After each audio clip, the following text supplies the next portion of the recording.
Morning has broken here in Denver, Colorado as we get ready for the third round of the 2019 RMBL playoffs. Ethan Jordan alongside you for this matchup between the Boulder Collegians and the Colorado Rough Riders. This is an elimination game as both teams have fallen once in the double elimination tournament thus far. They play for the right to play again at 2 o'clock. They'll play the winner of the Denver Cougars and the Game Day Saints, who will play the game in between now and then. Collegians, though they are the higher seed, had to win a coin toss in order to achieve home advantage. But they are the home team. And John Kea, the Hawaiian, takes the hill for Boulder. They'll face a lineup of the Rough Riders, starting with the center fielder Jordan McClellan. He's followed by Evan Crenshaw, Nick Levensteins, Nick Schiffner, Tate Whittington, Junior Mayo, Mateo. Couple defensive changes from what we saw in the Collegians lineup 2 days ago at All-Star Park, a game in which Boulder fell to the Fort Collins Foxes 10-5.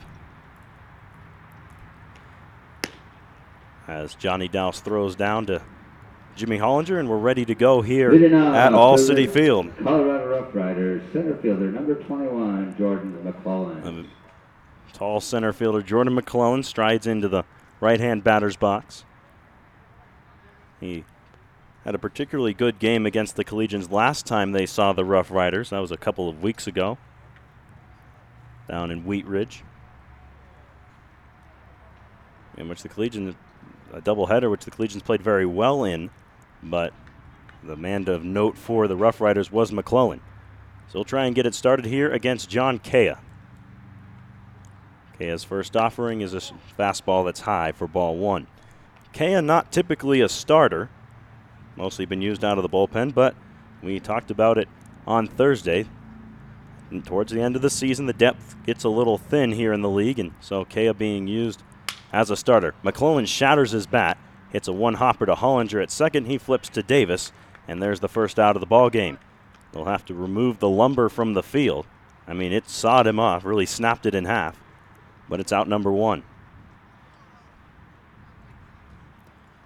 We haven't seen too much of that. We've seen plenty of bats break, but nothing with lumber flying across the yard. But we did see it in the last playoff game we called Thursday. We saw a similar event, and so got to look out over there. So here's Evan Crenshaw, the shortstop. Retire him for the first out. Bringing to the plate the shortstop, number 4, Evan Crenshaw. Good work by Kea to get the first out quickly. Let's see what he can do about Crenshaw. Defensively, the Collegians look like this. Kea's battery mate is Johnny Douse, the catcher. And first base, Turner Davis. And then the infield gets a little different than we've seen. Hollinger at second, Costucca at short, and Kix Farrell at third. Hunter Hudson gets the start in left field again. We saw him against the Express out there. This one's fouled right back to the screen. In fact, hit off of that plywood at the bottom part of that screen. Why it made the noise it did. But Hudson's in left, Chris Amador as usual in center field, and perhaps the most steady position player in terms of position this year, Kelby Richardson in right field. 0-1 on Crenshaw after the foul ball. Kea delivers, swing and a miss from Crenshaw behind a fastball. It's been all fastballs from John thus far, 4 pitches into the ball game.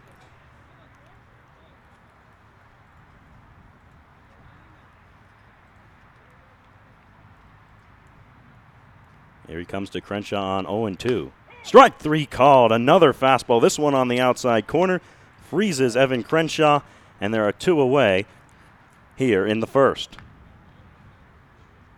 Now batting for the Rough Riders. First base. 5 pitches, 2 outs for John Kea. But things getting a little more difficult here with the 3-hole hitter Nick Levensteins. Levensteins got a lot of pop in that bat, so got to be careful. The dimensions here, 340 in the corners, 380 to dead center. The power alleys are 360. So a symmetrical outfield. Saw Levensteins win the home run derby about a month ago during the All-Star game.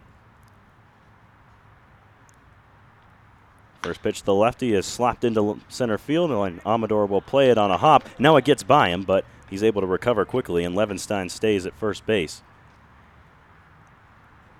8 Amador up a bit, but I think he got a bit of leather on it, able to knock it down, so it just rolled a foot or so behind him. Number 22, Nick Schiffner. And a 2-out base runner here for the Rough Riders. Levenstein, we mentioned his all-star weekend. Nick Schiffner was also an all-star for these Rough Riders, and actually was able to join us during the broadcast of the Home Run Derby when Nick Levenstein was hitting. And Nick fouls one off the mask of Douse, and it's 0-1.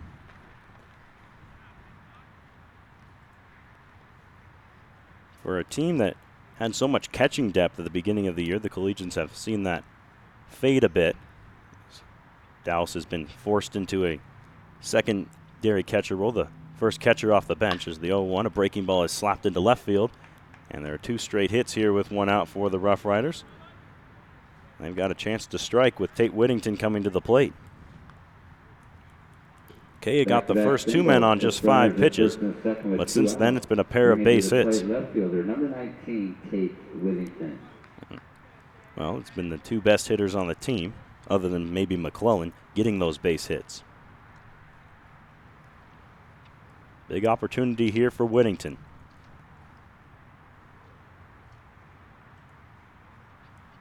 John Cahill looks in, checks his runners, now brings it home. Fastball is high and outside for ball 1. McClellan got his hit, Schiffner got his hit off of a breaking ball. Okay, going back to the fastball there.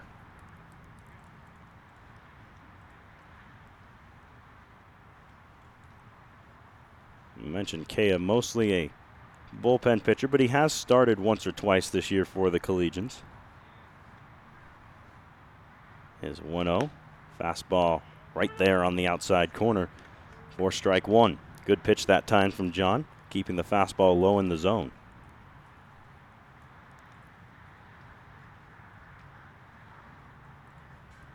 For Kea, it's his 9th appearance of the season and his 2nd start. 1-1. Change up down the left field line, but this one will get foul.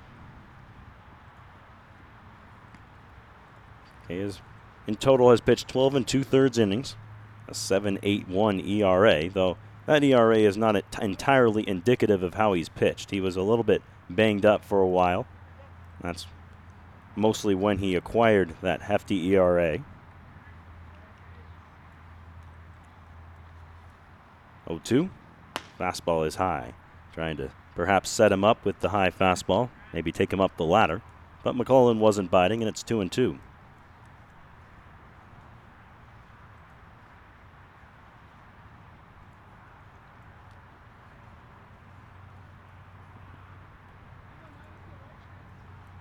Yeah, John had a particularly rough time when the Collegians went down to Farmington, and then just right after that. That's when he was really hurting a bit. Since then, he's dropped his ERA 5 points. This one popped to right. Richardson therefore makes the grab and ends the inning. So John Kay allows a pair of 2-out base runners, but does not allow them to score. Through a half an inning here in Denver, we're scoreless on the Collegians Broadcast Network. In the top of the first, no runs scored on 2 hits. There were no errors, 2 runners left.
fielder, number The 6, sun continuing to creep its way into the sky here as we get ready for the bottom of the first inning from All City Field, just across from the University of Denver here in the south part of Denver, Colorado.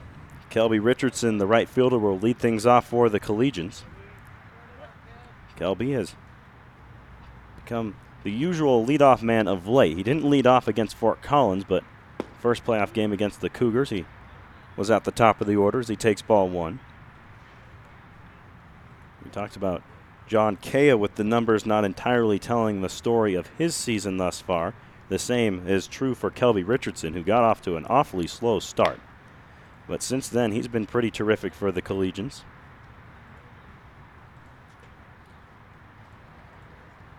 It's 2-0 on him here. Kelby has raised that average to .310 now after not recording a hit through the first 9 games or so of the season.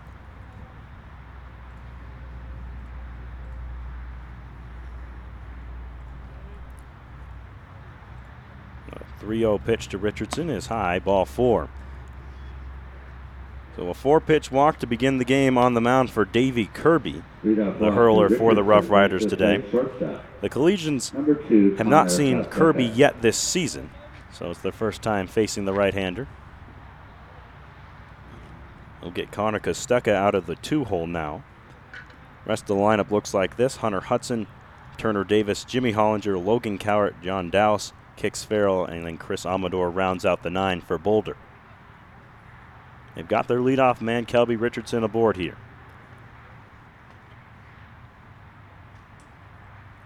First pitch to Costeca is way out of the zone for ball 1. So Kirby trying to dial it in a bit here. Richardson has some speed out there at first. Haven't seen him swipe a whole lot of bags. He's got 7 steals on the season.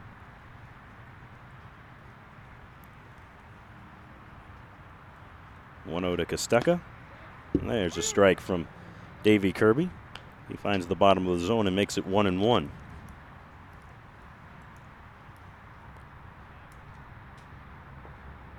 Man at the plate, Connor Costeca. This season is a .299 hitter. The OPS at .886.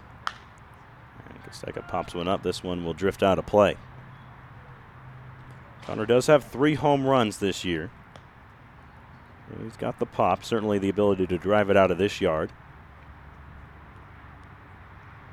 Hit one at Fort Collins over the batter's eye. That was a rocket. Speaking of those Fort Collins Foxes, who the Collegians fell to on Thursday, they moved on to the game at 5 o'clock today against the Colorado Sox. That's a heck of a matchup. The 1-2 misses low and inside to Costeca. So the slate of games looks like this today at All City, just to re-update you. You've got this one going on now between the Rough Riders and the Collegians. Then there will be a game between the Saints and the Cougars, the winner of which will play the winner of this game at 2 o'clock. And then at 5, that big matchup between the Foxes and the Sox. Richardson dived back on a attempted pickoff move. Helped me not all that far off the back easily.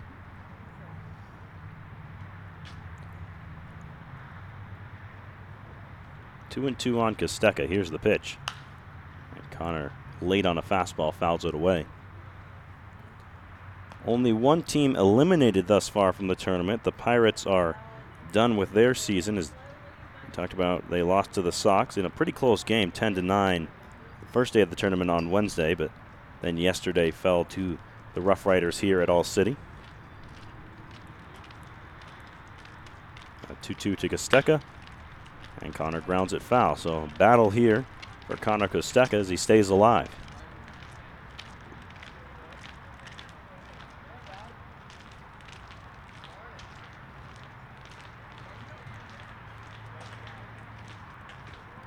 Biola College product ready. He stands in the left-hand batter's box. Kirby will make a move to first again. Richardson back on a dive.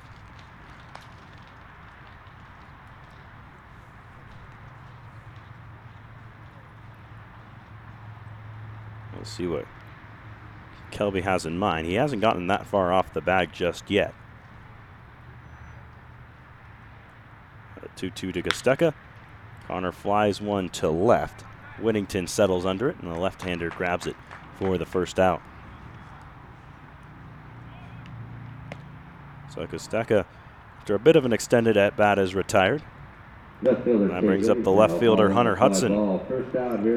That still feels just a little funny to say left fielder Hunter Hudson. We've seen him as the primary catcher this year for the Collegians, him and Chris Jimenez sharing the duties behind the dish. But with the injury to Nick Arrivo, Nick having to work on that right wrist. We saw him in a brace on Thursday. Wish him the best as he heals up for his season at Eckerd College down in Florida, but Hudson taking over in left field with the lack of outfield depth. Hudson swinging it from the left side here against the righty Kirby and takes ball one outside on a fastball.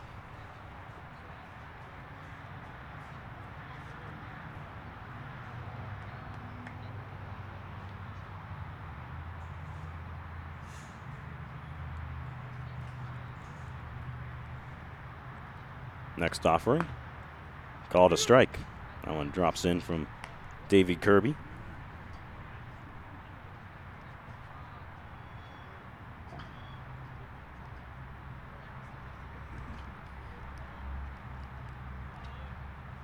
These Rough Riders who scuffled to begin the season have been playing better of late.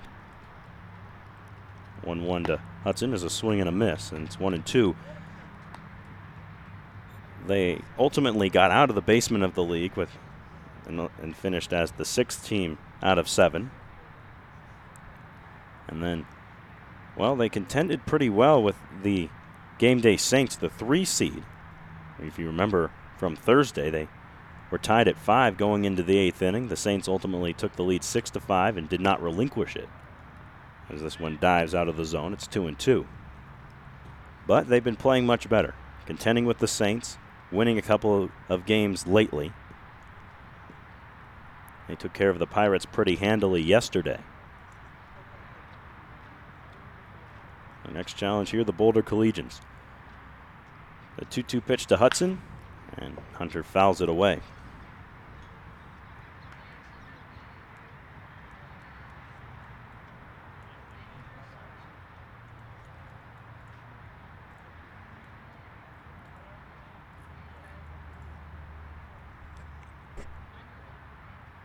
Hudson, who's changed his number from 11 to 5 with the departure of Chris Jimenez. 337 hitter. That average kind of sneaks up on you for Hudson. He's hit very well this year. He has 2 home runs. The 2-2 pitch, Richardson takes off. It's high. The throw down from Downing is not nearly in time. In fact, it's well wide of the bag as Schiffner had to receive it closer to where he usually plays at second base. And Kelby Richardson has a stolen base, his 8th of the year. First of these playoffs.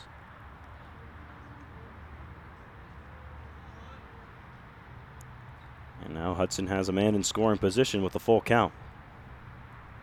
Payoff pitch from Kirby. Called strike 3. Hudson was leaning out of the way. He can't believe it as he lingers in the batter's box for a moment and slowly makes his way back to the dugout. 2 outs and a runner at second base. Now batting for the Boulder Collegians, first baseman, number 25, Turner Davis.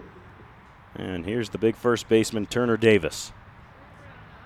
Davis has been the Collegians' best hitter, no doubt about it, in these playoffs. He had a pair of doubles on Thursday, and he recorded a few hits for them in their game Wednesday as well. The first pitch to Turner, swing and a miss.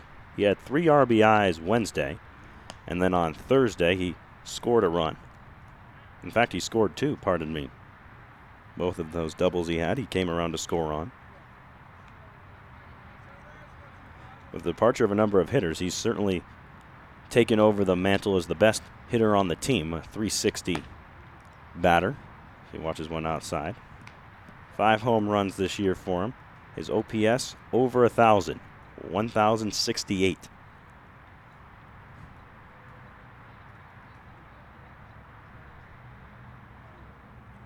Got a runner in scoring position here with 2 away. And Kirby will spin back to second base as Richardson dives in. Jake Shapiro and I were talking about this on Tuesday, but those Atlantic League rules they've adopted, one of the under-noticed ones has been the elimination of the spin move back to second. As Davis takes it high. You have to step off first now.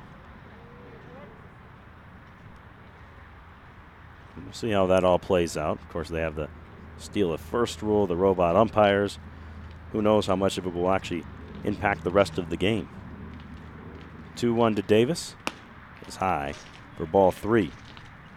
Turner, a pretty patient hitter up there at the plate. He's not going to try and do too much and offer at one. If he draws the walk, so be it to him. He'll allow Jimmy Hollinger to come to the plate and try and drive that run in.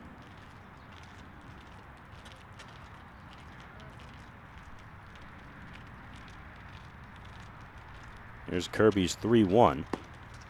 A good pitch that time from Davey as he finds the outside corner and fills the count.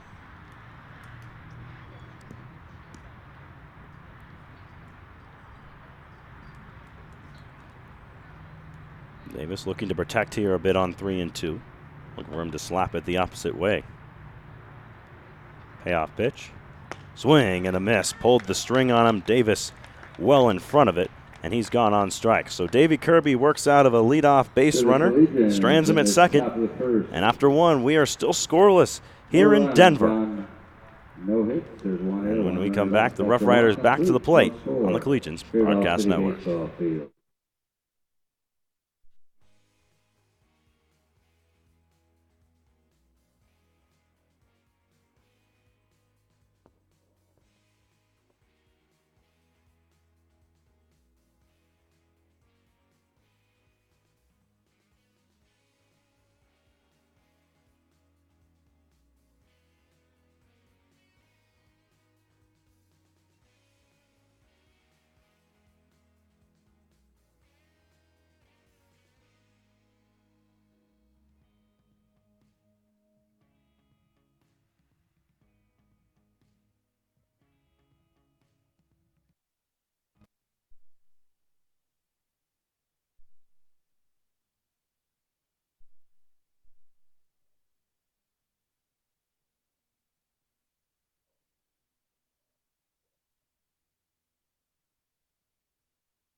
Welcome back to South Denver, Colorado.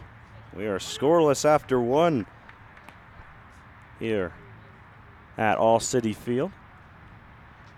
Strike 1 fired in from John Kea. Gets ahead of Junior Mayo 0-1. John, a good first inning on the mound. Swing and a miss. And Mayo's down 0-2. He allowed a couple of 2-out base runners after recording the first 2 outs quickly, but then was able to strand him on base. He's ahead of Mayo here, 0-2. Hawaiian delivers and misses high for ball 1. We'll see how long John goes today. As we mentioned, he's mostly a bullpen pitcher.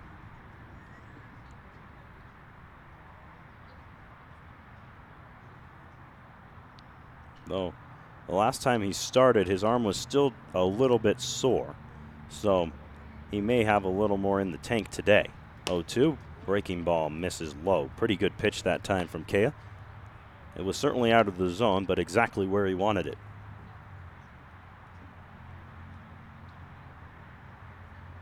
In that start, Kea went 3 innings against the Slammers. That was back on the 16th of June. 2-2, just low, and the count runs full. That was a bit of a rough one for John. That was kind of the end to what was the rougher period of the season for him. Since then, he's been feeling better. As we mentioned, he's dropped his ERA quite a bit. Full count here on Mayo. Kea brings home the 3-2. This one flown down the line and right. Richardson started in, now goes back a bit to his left and makes the grab to end the for the first out of the inning. Right fielder Calvary Richardson runs down that fly ball in right field. Here comes Mateo Shannon, the DH. Hitter, number 14, Mateo Shannon.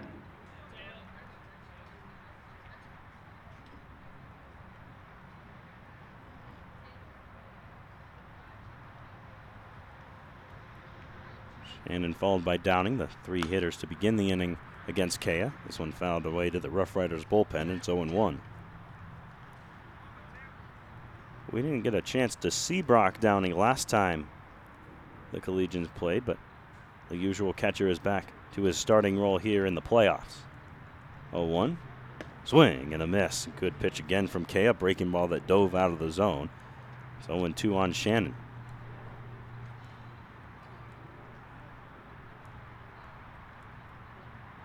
Kea plays his college ball at the University of Hawaii Hilo. And here is his 0-2. Breaking ball, this one inside a bit. That's 1 ball and 2 strikes. John, one of the 2 returning players from last year to the Collegians. The other being Joe Milano, who departed a while ago. He had some soreness in his arm and decided to rest up before heading back to school. This one's fouled away.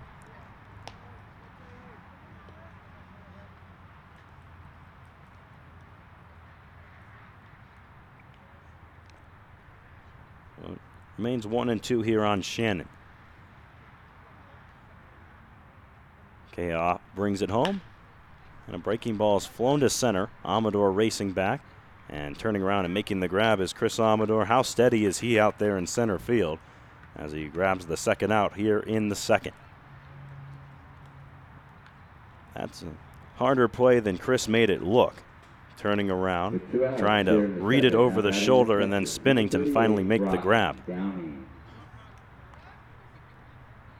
So here's Downing. A bit of an oddity at the plate for a catcher. He's a guy who doesn't hit for a lot of power but runs extremely well. First pitch to him from Kea. There's a breaking ball that's in for a strike. Kea using that slider a bit more here in the second inning.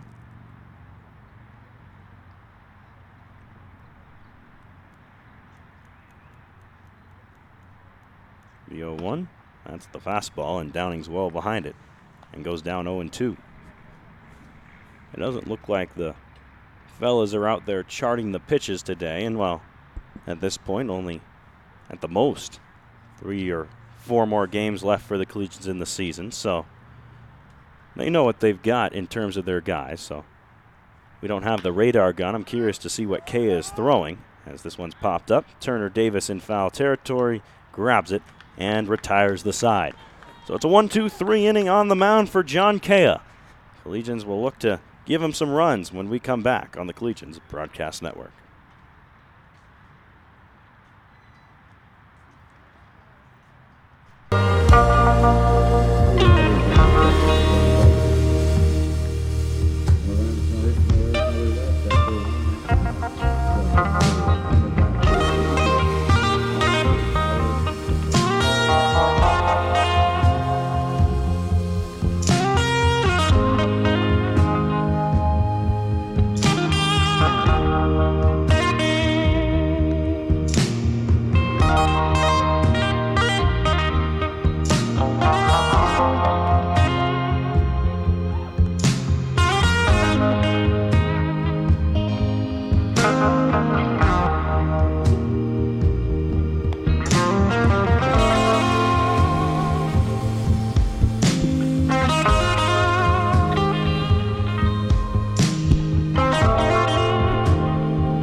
the home run for second inning for the Collegians. Second baseman, number 10, Jim Hollinger. Jimmy Hollinger will lead off the bottom of the second for the Collegians. I thought it looked kind of tight, so that's good. 5, 6, and 7 in the inning for Boulder. Hollinger, Cowart, and Dowse.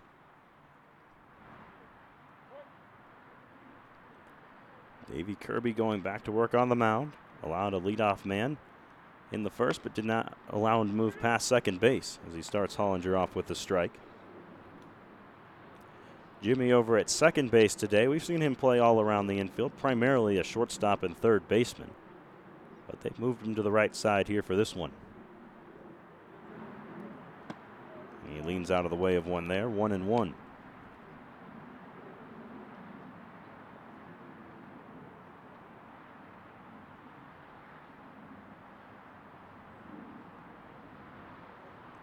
One offering.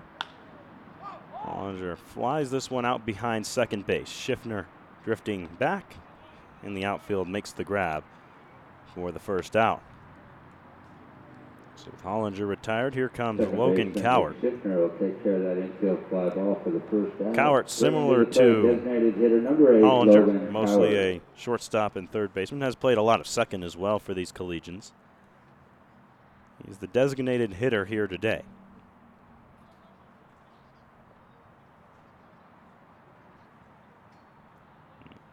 First pitch to Cowart, right there for strike one on the fastball.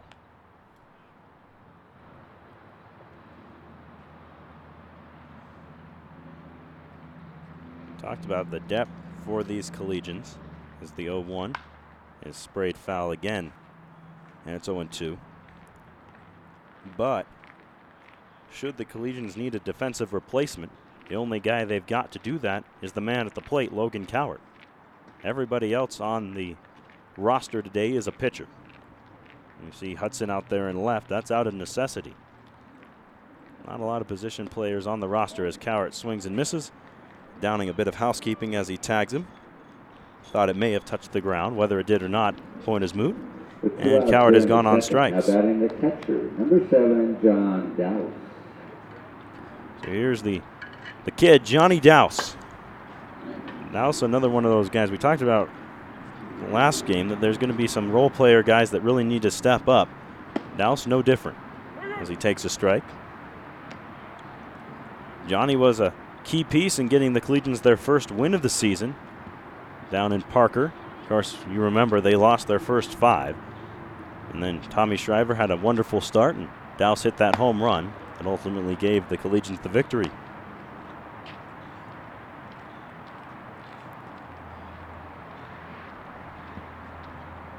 It's 1-1 on the catcher here. Kirby delivers and misses a bit high. 2 balls and a strike.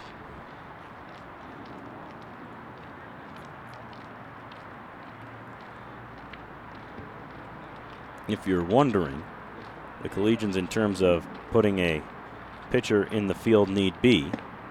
2-1 misses low. 3 balls and a strike. The most likely options are probably John Kea after he's done pitching, as we saw him play left field, I think, on Wednesday. Or maybe Trent Lafka, who had a nice game in the other game Wednesday at third base. Dowse takes ball 4 high, and there's a 2-out base runner aboard. 4 kicks Farrell. 2-out walk to Dowse, brings to the plate the third baseman, number 9, kicks Farrell.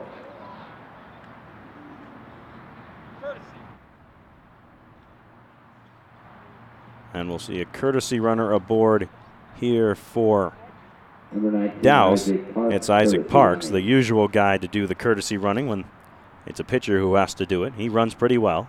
You see the tall, lanky frame out there. And Farrell takes strike 1. Farrell back in a more familiar position at third base today. He was telling us a few days ago how, though he's been mostly a second baseman for the Collegian, his natural spot is over at shortstop or third base. Kicks, fouls it away.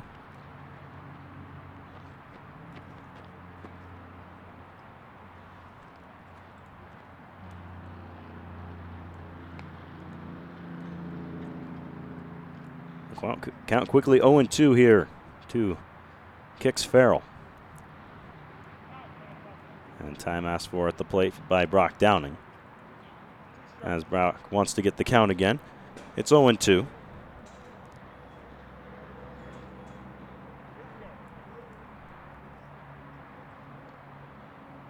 So we'll try it again here. 0-2 to kicks Farrell.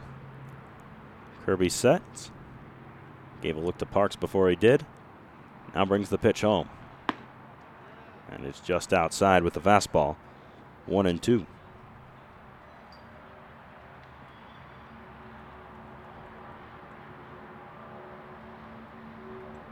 Sun moving behind some clouds now, cooling things off a bit.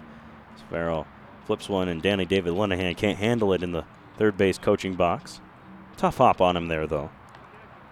The former collegian, Danny played a bit of infield last year for Boulder before becoming an assistant coach this year. The good news about playing this early is temperatures are a bit cooler after a scorcher a day ago. 1-2, slowly hit to third. Mayo charging, throws on the run, throws wide of the bag. It gets past the first baseman. Parks up to third. Farrell's going to try for second. He'll get there easily. So I think credit kicks with an infield hit there. I think you have to, as he would have beaten that out had it been on time or not, or had it been on accurate or not. And then the air allowing him to, and Parks to move up. The infield single, advancing on the air to second base and bringing to the plate center fielder number 1, Chris Amador. So it'll be up to Chris Amador to try and drive these runs in and break the seal here in Denver. Chris has been hitting better of late. I think Jack mentioned that on Thursday. He's a 156 hitter now on the season. On base percentage is up to 360, so fairly solid number there. Takes ball 1.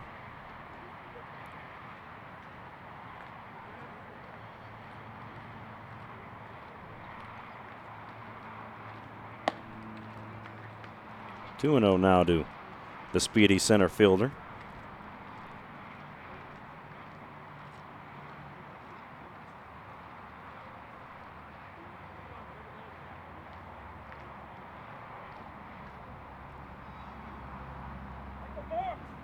And before the pitch is called, it's called a balk by the home plate umpire. And that'll be the first run of the ball game as Parks jogs across home plate, kicks Farrell up to third as they tag Davey Kirby with the illegal pitch. Or the illegal motion, whatever it may be.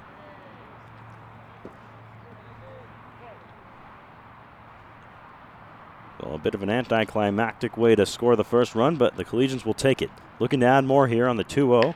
Amador slowly hit to third. A little bit quicker this time for Mayo, and the play a bit easier for him there as he throws out Chris Amador to end the inning. But the Collegians strike for 1 thanks to an infield knock, a walk, and a balk. They lead it 1-0 as we move to the third here from All City Field. Come on back to Denver with us on the Collegians Broadcast Network.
Collegians with the lead, 1-0, as we move out of the second and into the third here in South Denver, just across the street from the University of Denver here at All City Field. Jeff Erickson, the leadoff man for the Rough Riders in the inning, pops one foul and out of play.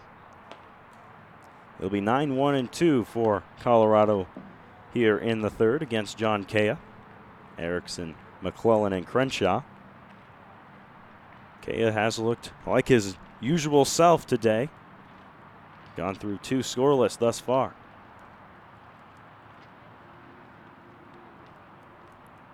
0-1, swing and a miss. Dirty pitch there from Kea, and it's 0-2.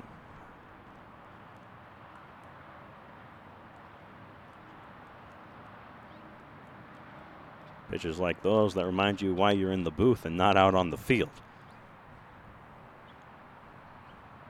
Here's the 0-2. Another breaking ball swing and a miss by Erickson. And he has gone on strikes. Second strikeout of the day for John Kea. 1 out here in the third. First swinging. And here's Jordan McClellan. Number 21, Jordan McClellan. McClellan began the ball game with a ground ball to second base. Broke his bat, so he's got a new piece of lumber there.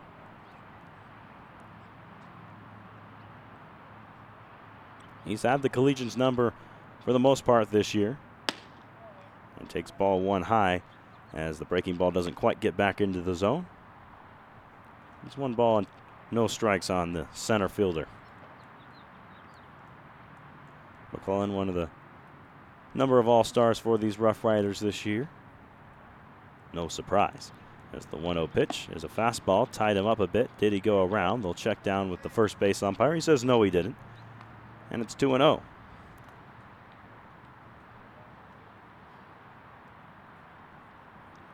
The sun has peeked back out as it continues to rise. How often do we say that during a ball game? Typically it's the other way around, as the 2-0 pitch is a fastball that is well out of the zone. 3 balls and no strikes.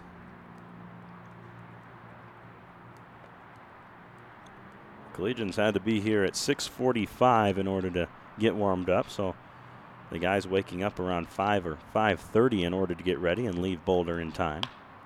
As McClellan flies one down the left field line, Farrell will give it a look, but this one's well out of play to make it 3-1. It's about an hour drive from Boulder to make it here to South Denver. Got some big games for the Collegians here today as they look to keep their season alive. 3-1 on Jordan McClellan. 1 away here in the third. Here's Kea's next offering. Fastball right there for strike 2. Kea works the count back full now. He tries to get McClellan here in the third.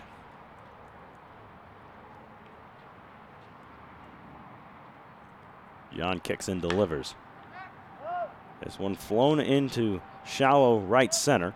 Hollinger says he's got it, and in fact he does as he makes the grab for the second out. So quickly 2 away here against John Kea. Here's Evan Crenshaw. Crenshaw, the first strikeout victim of the day for John, struck out looking on just 3 pitches in the first. Evan Crenshaw.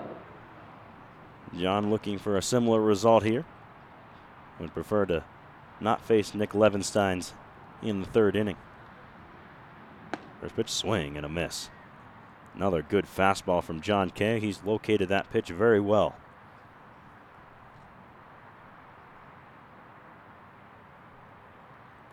Don't know if he has quite the velocity that he's used to still, but it's certainly back up from the middle of the season as his breaking ball is right there. Oh, what a pitch from Kea. A breaking ball that just bit down onto the lower corner. And it's 0-2.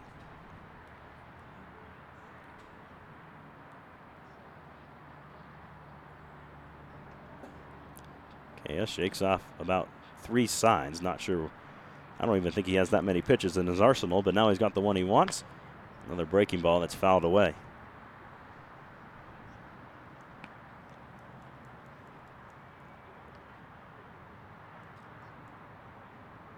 John is competitive as they get out there on the mound.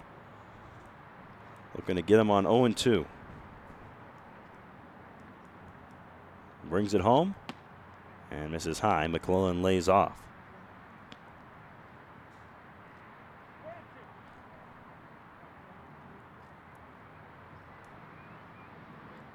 All City Stadium here in South Denver. Home of the 5A championship games in terms of high school baseball every year. This one misses low, a breaking ball from Kea. Plays host to a number of local Denver teams as well, both baseball and football. The football stadium just behind us here in the press box. If I'm not mistaken, I believe Philip Lindsay has played there a time or two in high school. Swing and a miss from McClellan. He's gone on strikes. Another 1-2-3 inning from John Kea. What great work from the Hawaiian. He has the lead, 1-0. Collegians looking to give him a few more when we come back here on the Collegians Broadcast Network.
Welcome back to All City Field here in Denver, Colorado.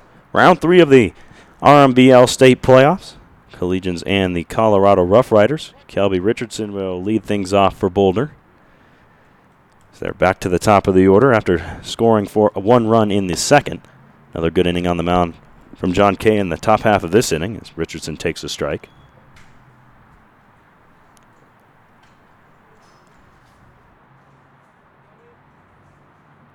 One to Kelby. And he grounds one to short. Played on the backhand by McClellan. Throw to first, not able to be dug out by Levenstein. Now Richardson in some trouble, but sneaks the hand back in there. He made the turn at first after it went by Nick. It came hard off of the fence in front of the Rough Riders dugout. But Kelby somehow able to get back. Heads up play there from Nick Levenstein to try and lay down the tag. Richardson will reach on the infield there, bringing to the plate the shortstop, number 2, Connor Costeca. Pardon me, the shortstop there is Crenshaw, not McClellan, but credit him with the error, E6. And that'll bring up Connor Costeca.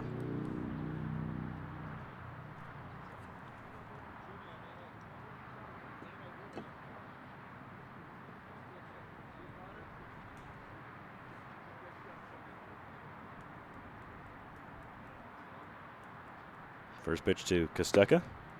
Good pitch that time from Davey Kirby as he drops it in for a strike. So Kelby Richardson's been aboard twice, this time on the air. He stole a base back in the first. We'll see what he has in store here out on the base paths. 0-1 to Costeca. Connor lays down a bunt and a beauty down the third base line, and it's going to be a knock for him. Wonderful bunt from Connor Costeca as he just played it right down the line, the perfect distance from home, so the catcher couldn't get there, and no chance for Mayo coming from third. Now 2 aboard here with no one away for the Collegians. Play the left fielder, number 5, Hunter Hudson. So here comes Hunter Hudson, a left fielder. We'll swing it again from the left side against Davey Kirby. Bullpen is quiet for the Rough Riders. Well, this is Kirby's inning.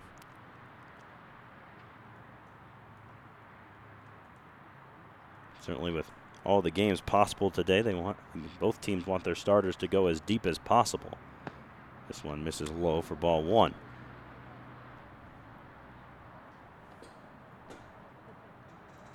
With the stipulation that you keep winning, of course, with every game from now on for both these teams being an elimination game. Collegians can play up to 2 games today and up to 3 tomorrow. Time asked for at the plate. Granted to Hunter Hudson as he steps off, or steps out, I suppose. Here's the 1-0. Hudson pops it up. Down that third base line. A couple people giving it a look. Crenshaw will come over from shortstop to make the grab. Good play from Crenshaw as he had to come a long way for that one. The foul territory pretty lengthy here in All City. Crenshaw had a distance to cover, but certainly his ball there as he had the better angle. First out of the inning. Now batting for the Collegians first baseman, Turner Davis. So now it's Turner Davis. Turner struck out Dan in the first. A chance to give some much needed insurance to his team here.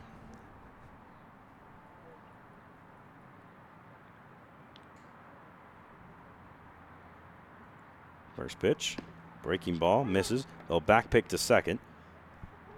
Schiffner had to play it on a hop. Richardson back easily.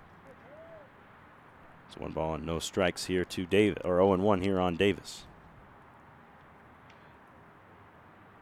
Both runners on base run very well. You saw Kelby with the steal already today. Of course, Kosteka, one of the leaders in steals on this team. The 0-1. Breaking ball just tipped foul from Davis. It's 0-2.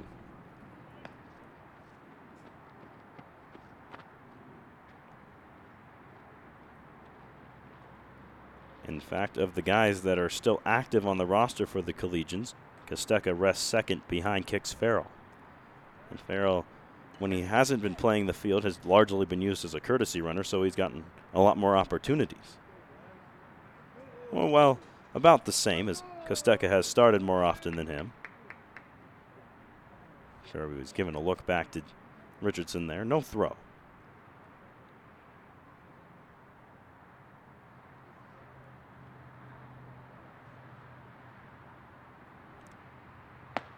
One high to Turner Davis.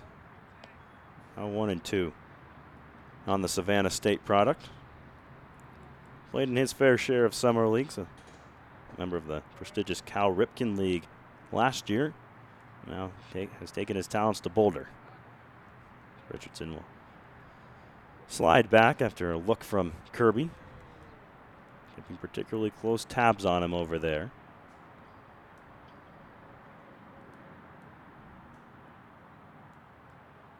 With Davis at the plate, I'd be surprised if they tried anything. As the 1-2 is chopped right back up the middle. Schiffner hasn't played perfectly. Tags the bag for 1. Throw to first is in time and retires the side. So nice play by Schiffner. Good positioning as he had Davis played right up the middle. And the Collegians are unable to strike here in the third. They lead at 1-0. Fourth inning is up and coming here from Denver on the Collegians Broadcast Network. For the Collegians in the third, no runs scored on 1 hit. There was 1 error, 1 runner left on base. We're through 3 complete. Boulder leads 1-0 headed to the 24.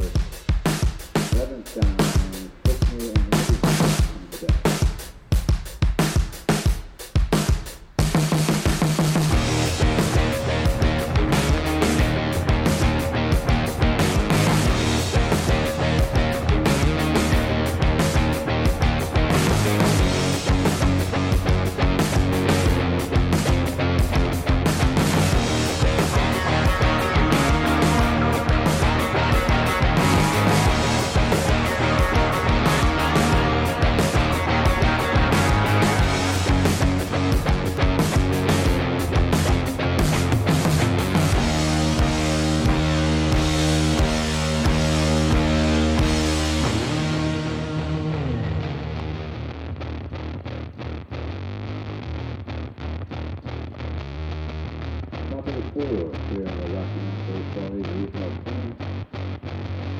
off for the Rough Riders. First baseman, number 9, Nick Levinson.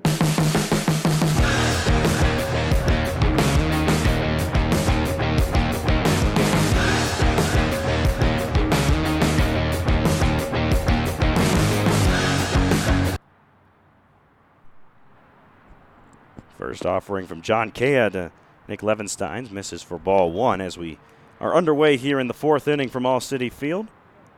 Round 3 of the RMBL playoffs. It'll be 3, 4, and 5, the heart of the order for the Rough Riders. Nick Levensteins lines one into right field. It's his second hit. Richardson going to try and shoot him at first. The throw is not in time. Not a bad idea from Kelby's. That one was hit awfully hard off the bat of Levensteins. And Richardson throws very well. Levenstein's also not the fleetest of foot. But he's able to reach, and it's another base knock for him. He's 2 for 2. The man behind him, Nick Schiffner, recorded a hit as well in the first inning. We'll look to do the same here in the 4th. Good news for Kea when those two recorded the hits where there was 2 outs. Not the case here. Ball 1 to Schiffner. Breaker missed inside.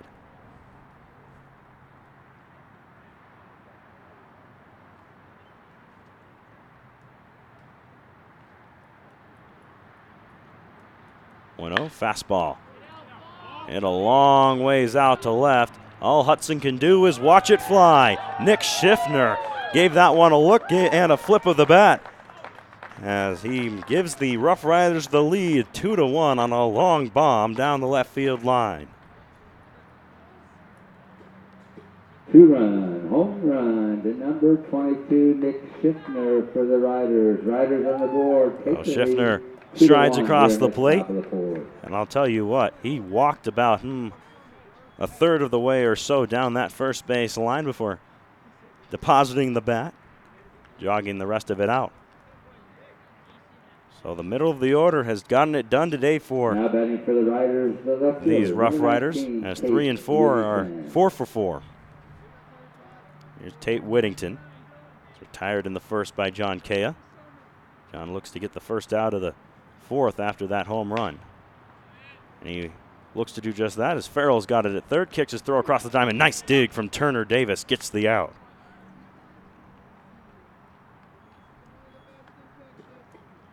Nice pick at first base by Turner Davis. So Kea after the home run, good comeback as he gets Whittington on just one pitch. And here's the third baseman, Junior Mayo. Mayo flew out to Richardson in right, back in the 2nd. First pitch to him from Kea, breaking ball there for strike 1.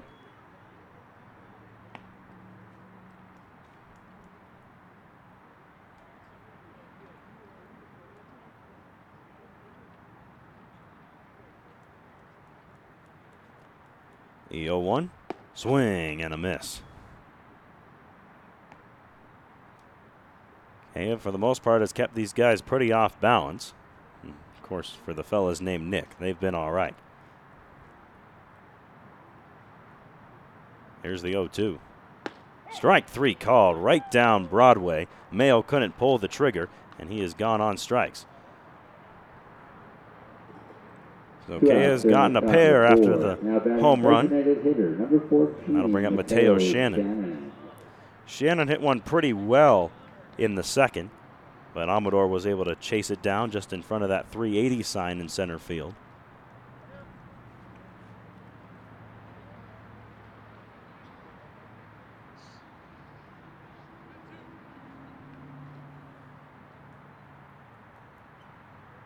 Kea's first pitch is a breaking ball that misses high around the neck for ball 1.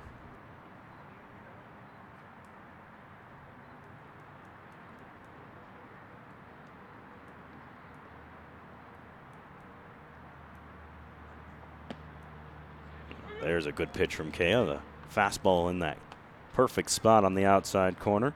That's where you want to live with the fastball, outside corner. Not much a hitter can do with it. Even if he does offer at it and gets a piece, most of the time it's just a weak ground ball.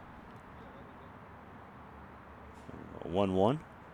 Fastball in on the hands, chopped to short. Kostecka playing it to his left in front of the bag, throws it over. Davis comes off the bag but lays the tag on Shannon to end the inning. But the Rough Riders take the lead thanks to a home run from Nick Schiffner. 2-1 our score. Bottom of the fourth coming up here on the Collegians Broadcast For Network. the Riders, another left after 3 1/2. Riders now lead 2-1. All the way to the rainbow's end. Just ride, and we'll never turn our backs again.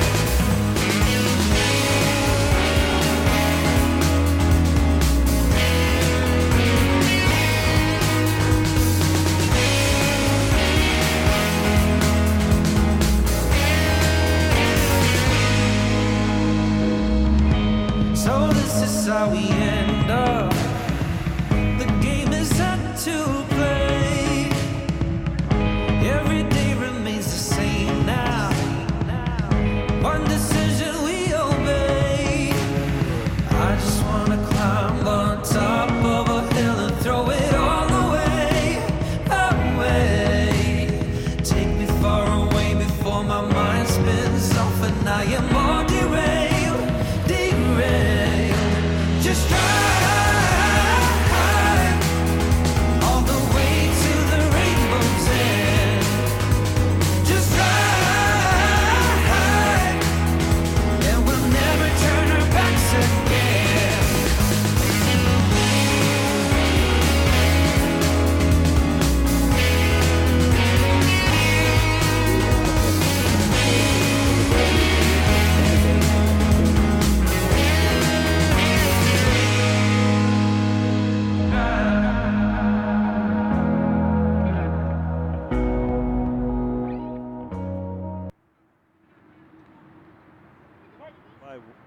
Collegians down by 1 now, 2-1 as we move to the bottom of the fourth. A Nick Schiffner 2-run blast in the top half of the inning has given the Rough Riders the lead. Hollinger drives one out to left. This one will drop in nicely to the gap. Roll to the 360 sign. Hollinger digging for second.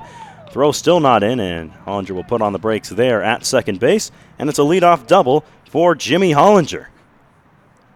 So the guy who plays his ball just down the street during the regular season at Metro State University coming through big here in the bottom of the fourth with a leadoff double.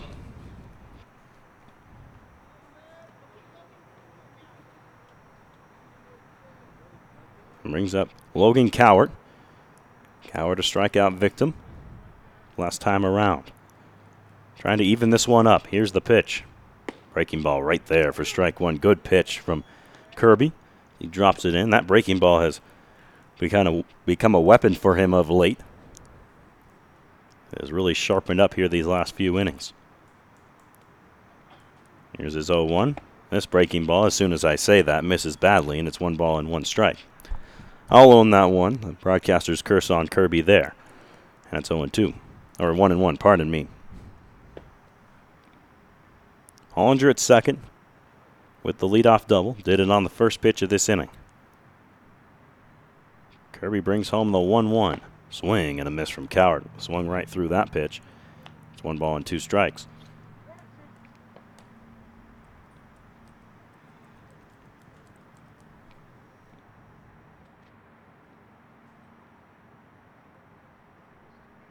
Kirby checks on Hollinger. Hollinger runs pretty well out there at second. Here's his 1-2. Cowart just gets a piece of it, shoots it to first. It'll move Hollinger up as Levensteins takes it to the bag himself for the first out. But a good situational at-bat from Cowart as he's able to move Hollinger up 90 feet. And now a fly ball would score him here from Johnny Dowse. Bringing to the plate the catcher, number 7, John Dowse. Johnny drew a walk in the second. Has a chance to even this one back up here in the fourth. Infield is in for the Rough Riders on the cut of the grass. First pitch to Dowse, and John fouls it on a hop back to the screen. Dowse from Phoenix, Arizona, attended Brophy College Prep. Not a bad high school to go to. I mean, just a gorgeous campus in the middle of downtown Phoenix.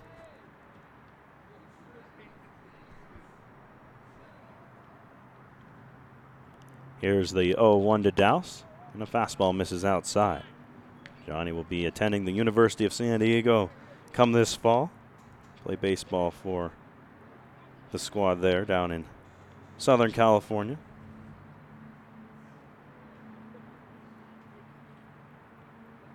The 1-1. This one gets away. Hollinger cut to the plate, and this game is tied at 2. Jimmy Hollinger a leadoff double, and how big is that ground ball from Logan Cowart now as Hollinger is able to score on the wild pitch.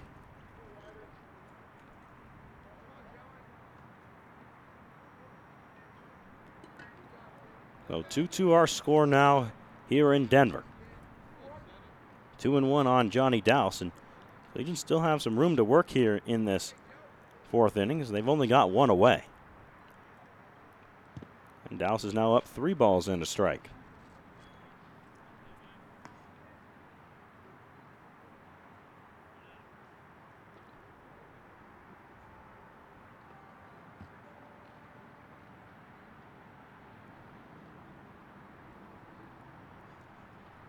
Kirby sets.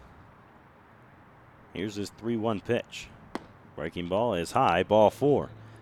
So Douse draws his second free pass of the, well, I was going to say afternoon, but morning would be the proper term here, as Isaac Parks will once again come on to run for him. The walk to Douse brings out the courtesy runner, number 19. And that brings up Kix Farrell. Isaac Parks. Kicks one of the 3 hits for the Collegians today. Farrell. An infield knock in the 2nd inning.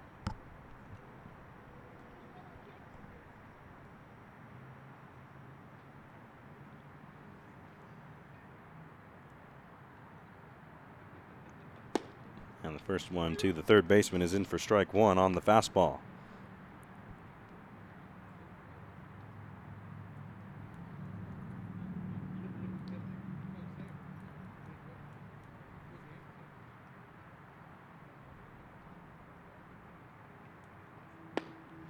Breaking ball this time. That also called a strike. So 0-2 on the Texas native. Kix Farrell.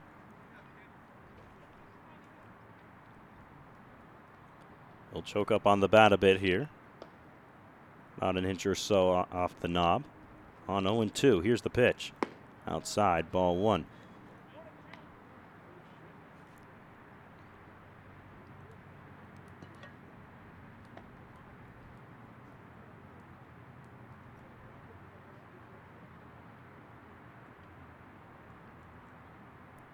One-two from Kirby. Farrell lines one towards right. Coming in is Erickson. He won't get there. It falls in front of him for Kix Farrell's second knock of the afternoon. And there I go saying afternoon again. At the moment it's 9:16 in the morning. So we're still a bit off from afternoon. Speaking of afternoon though, if the Collegians are able to win this game, they will play again at 2 o'clock today against either the Denver Cougars or the Game Day Saints. They'll play a game between now and then to determine who plays against the winner of this one. Collegians in business here with 1st and 2nd and 1 away for Chris Amador. Amador squares the bunt and pulls it back, but takes strike 1. Chris, one of those guys who you say, well, first try for the sac bunt and, well, try and drag it if you can. And if you reach, great. If you don't, oh well, we move the runners up. But now with Mayo in, it's going to have to be a straight sacrifice, if a bunt at all. And Kirby will think about the pitch for a moment as he steps off.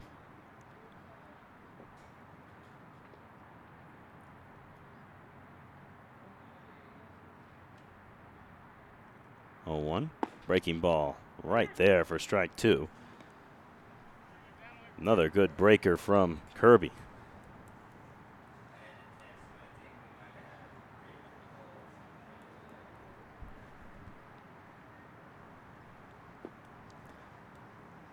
Levensteins and Mayo still in with 2 strikes. This one in the dirt, nice block by Downing, and it's 1-2. Typically, you'd question the third and first baseman being in with 2 strikes, but with a guy who runs like Amador and handles the bat pretty well in terms of getting it down on a bunt, not a bad idea.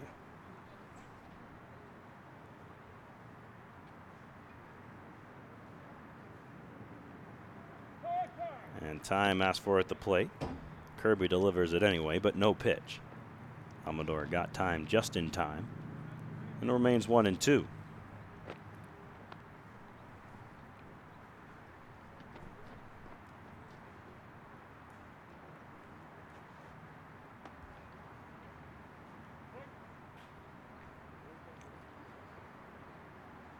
One and two. Runners at first and second, one away in the fourth. Here's the pitch.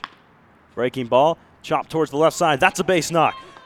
It comes off the glove of the shortstop. Parks will round it, head for the home. He scores there. Throw to third is not in time to get Kix Farrell. And it's an RBI single for Chris Amador, and he gives the Collegians the lead here in the second, or here in the fourth, as they score their second run of the inning. It's 3-2. Amador with the RBI single, scoring for the Boulder Collegians here in the fourth, taking the lead 3-2, and we're back to the top of the order. Right fielder number 6, Kelby Richardson. And the Collegians not done yet, as here comes Kelby Richardson at the top of the order. Runners at the corners, one away. Kelby's been aboard twice.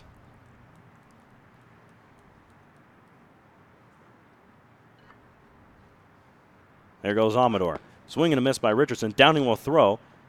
And he's in time to get Amador. Surprised to see Farrell not take off from third there, as he does run well, but instead it's just a straight steal from Amador, and he's gunned down.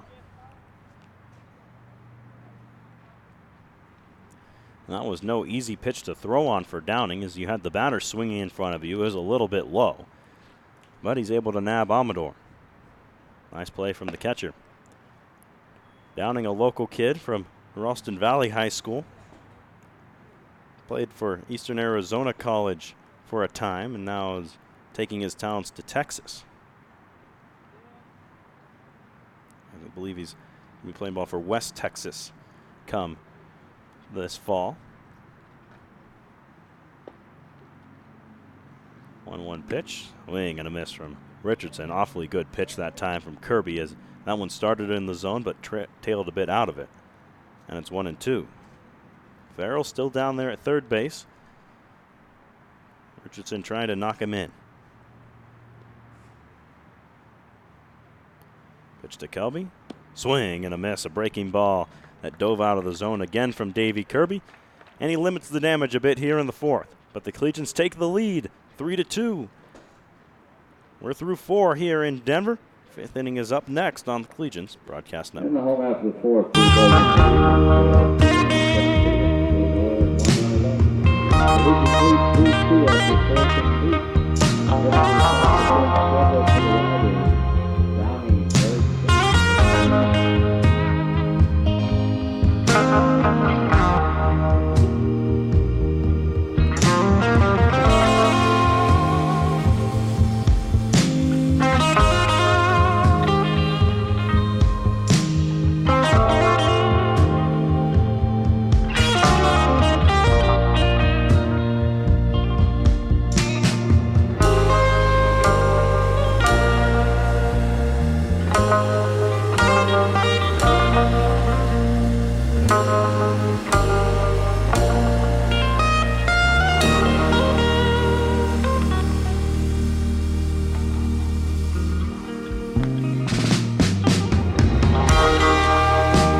Brock Downing leading off the fifth inning for the Rough Riders, as they find themselves down 3-2 now. Swing and a miss from Downing, as he threw a fastball from John Kea that probably shouldn't have offered at, as it was well in on his hands.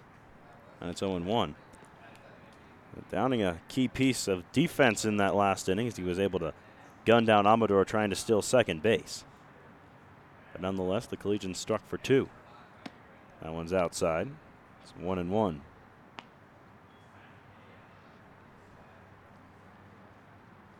Legion scored their run thanks to an RBI single from Chris Amador, that being their second run of the inning. They scored the first on a wild pitch with Jimmy Hollinger at third base. 1-1 to Downing. Fastball is low, 2 balls and a strike. Brock popped up to first, his first time in the second.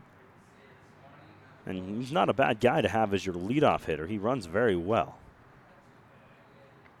Was a catcher and outfielder in high school, now primarily a backstop. 2-1 is fouled away.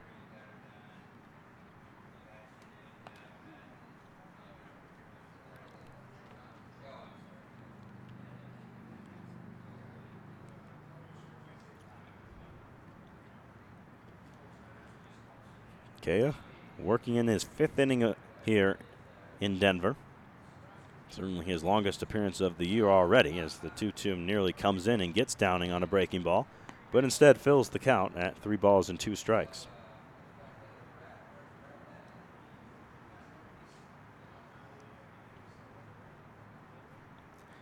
Okay, looking to get the leadoff man here with a full count. Here's his pitch. Downing pops it up towards third base.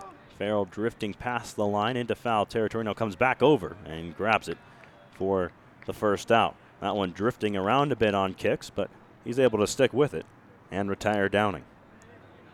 So with Brock gone, that'll bring up Jeff Erickson. 9-hole hitting right fielder. Jeff He's 0 Erickson. for 1 with a strikeout. He looks to get on ahead of the top of the order in Jordan McClellan.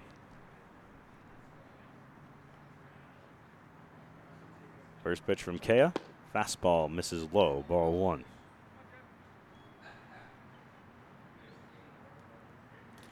Things starting to heat up a little bit here in Denver as the sun rises higher and higher. It's 81 degrees now. Good news is we have a 0% chance of precipitation today. That means it'll probably rain later on. So 1-0 is flown foul. Davis will give it a look, but that one's well out of play. In fact, over the stands and into the parking lot. The high today is 87, so if the Collegians indeed do play at 2, we'll probably see that type of temperature.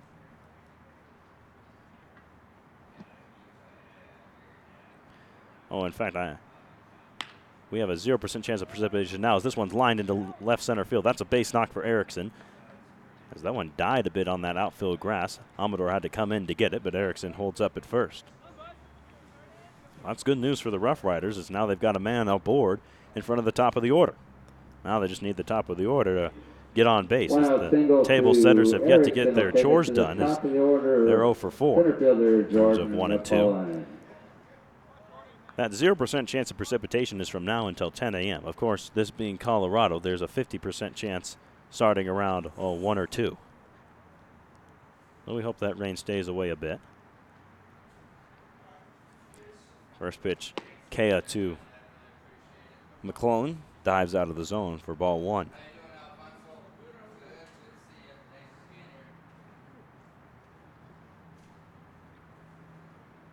After a pretty humid day yesterday, the humidity down a bit, but still up there, 31%, so couldn't have an effect on some of those fly balls, though it didn't seem to bother Nick Schiffner any earlier. It's 2-0 now to McClellan.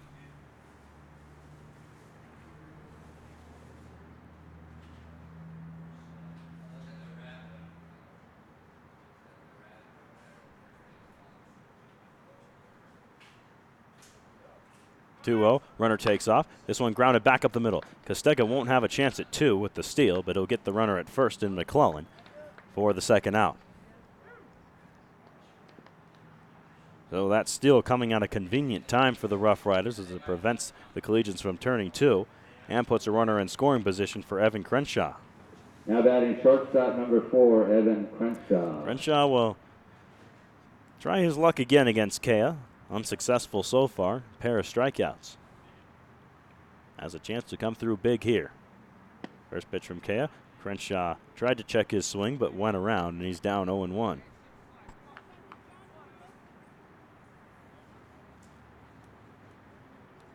Kea once again trying to work out of the inning before Levensteins and Schiffner can come up. Want to keep as many runners off of base for them as possible.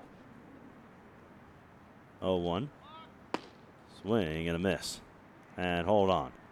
A balk called by the base umpire against John Kea. And so no pitch.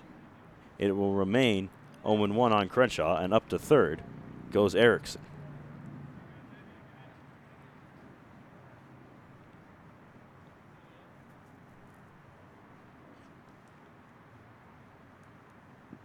One, right there with the fastball. Crenshaw probably fortunate that Hunter Hudson is out and left and not doing the catching, as he's one of those guys who likes to get a running start out of his lead, try and mess with the pitcher a bit, but Hudson no fan of that. He loves to back pick and may have had him in trouble. Swing and a miss. As Crenshaw offers it one in the dirt.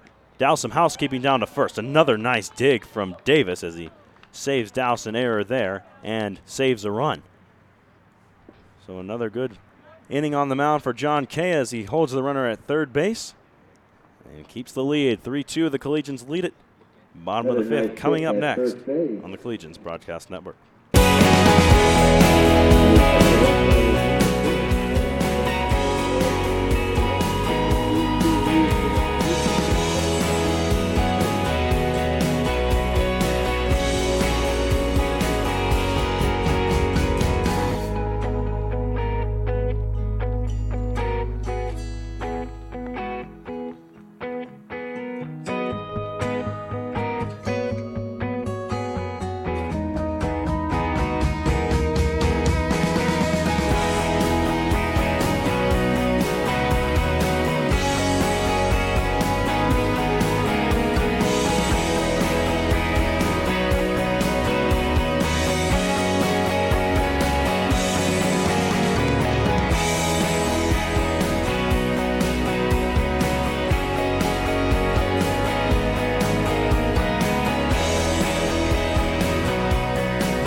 Welcome back to Denver, Colorado. 3-2 our score.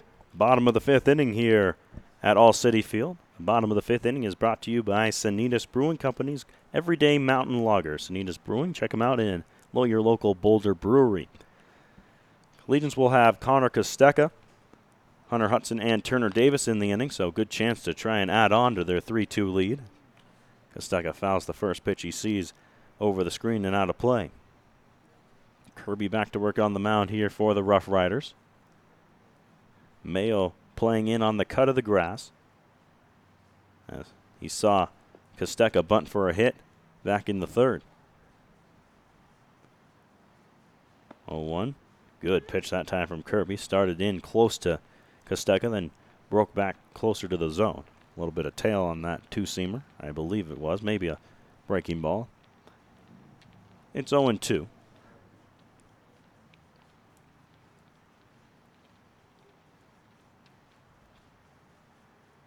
Next pitch. Swing and a miss from Kostecka. That one low and out of the zone, and he has gone on strikes. So 3 pitches, 1 strikeout for Kirby here in the fifth. And now Hunter Hudson up to the plate. Left fielder, number 5, Hunter Hudson. Kostecka getting him some intel on Kirby, maybe where the strike zone's at as well. Both of them, at least for the moment, left-handed hitters, with the switch hitter Hudson swinging it lefty against the righty Kirby. Hudson unsuccessful out of the 3-hole thus far, 0 for 2. Strikeout and a pop-out for him. Swing it with 1 away and nobody aboard. Take one well high for ball 1.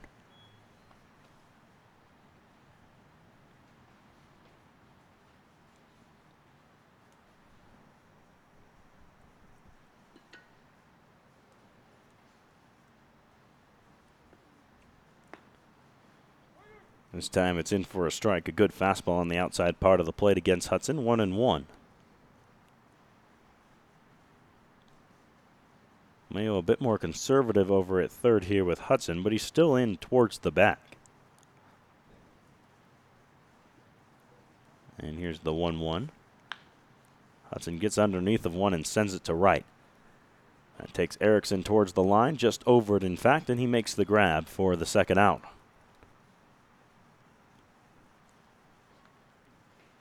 So with 2 away, here's Turner Davis. Davis, as with Hudson, has been held hitless thus far, 0 for 2. It's been the bottom of the order that's produced the runs for the Collegians thus far. Johnny Dowse has scored a run. Jimmy Hollinger has scored a run. Chris Amador's knocked in a run. It's been those guys getting it done. Top of the order looking to pick it up a bit here.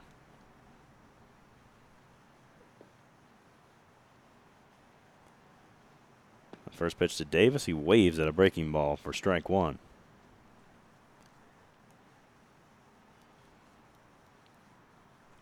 Seems as if Turner's just a bit jumpy up there at the plate right now. Even on the fastball, he's been a bit early. Not letting the ball travel as he usually does. 0-1, and he swings and misses again.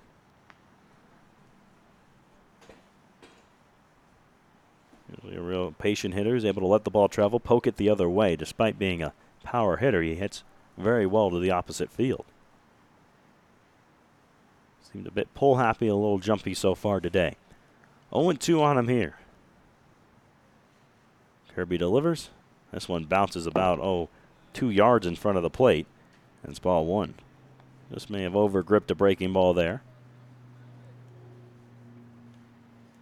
And, well, no matter how bad you miss, it still just counts as ball 1. So it's 1-2 on Davis.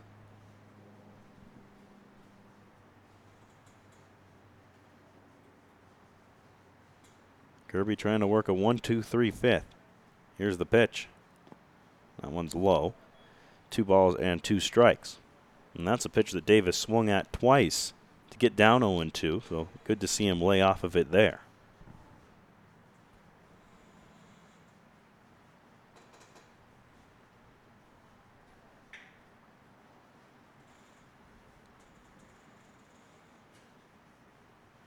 Two swing and a miss. He went after one in the dirt. Downing will throw down to first, and he'll end the inning there. So the Collegians go 1-2-3 here in the 5th. But they still have the lead, 3-2. 6th inning coming up. The big hitters coming up for the Rough Riders here after the break on the Collegians Broadcast Network. Scheduled for the Riders 6.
Through 5 here in Denver, Colorado. Round 3 of this RMBL tournament here in 2019. The Collegians up 3-2 over the Colorado Rough Riders as Nick Levenstein stands in and swings and misses at a breaking ball for strike one. If you're just joining us, it's been a great outing on the mound so far for John Kay. Of course, an early morning start to our broadcast at 8 a.m., so we can understand if you're just waking up and just tuning in. So we'll get you updated on everything that's gone on as Johnny Dowse heads to the mound and gives us a perfect opportunity to do just that. Kay, the 2 runs he's given up were thanks to a home run by the man on deck, Nick Schiffner, who got a hanging breaking ball and really did not miss it as he launched it down the left field line for a 2-run blast. The man at the plate, Nick Levenstein, has been aboard in front of Schiffner twice. He and Schiffner combined are 4 for 4. Kay needs to go to work against him here. He's got Levenstein's down 0-1. And here's the pitch. Another breaking ball on the outside corner. Good front door breaking ball. It's 0-2. As for the Collegians' run, they've scored them in a variety of ways. A balk, a wild pitch, and an RBI single from Chris Amador. Jimmy Hollinger scoring one of those runs after a leadoff double back in the 4th inning. That one just missing low in the zone to Levenstein's. His dad, grandparents are here watching the game this morning. See them over there in the stands. We'll also give you an updated look at the bracket, as of course we talked about at the top of our broadcast, but if you're just joining us or joined us a bit later than 8 a.m., we'll get you all updated on that. What you need to know mostly is that the winner of this game will play again at 2 against the winner of the next game between the Game Day Saints and the Denver Cougars.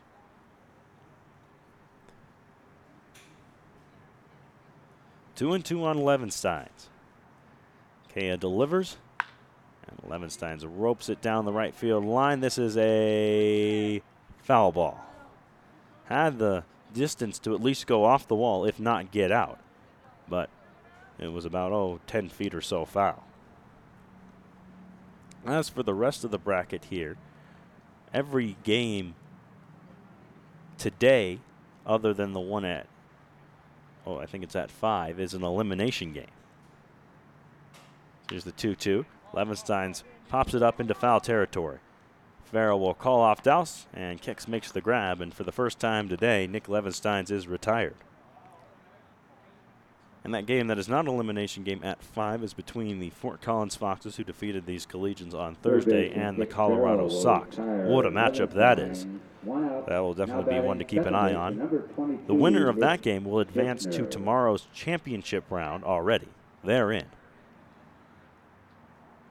As Nick Schiffner stands in, Kea certainly going to be careful with the All-Star as Schiffner takes a strike. With that home run in the 4th inning, the Collegians were able to reclaim the lead in the bottom half of said inning.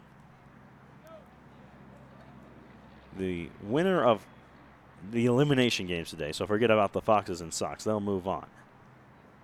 Whoever wins that one, they'll move on to the championship as Schiffner swings and misses. The winner of all these elimination games, the Rough Riders, the Saints, the Cougars, or the Collegians, whoever it ends up being, the Collegians would have to win here and at 2.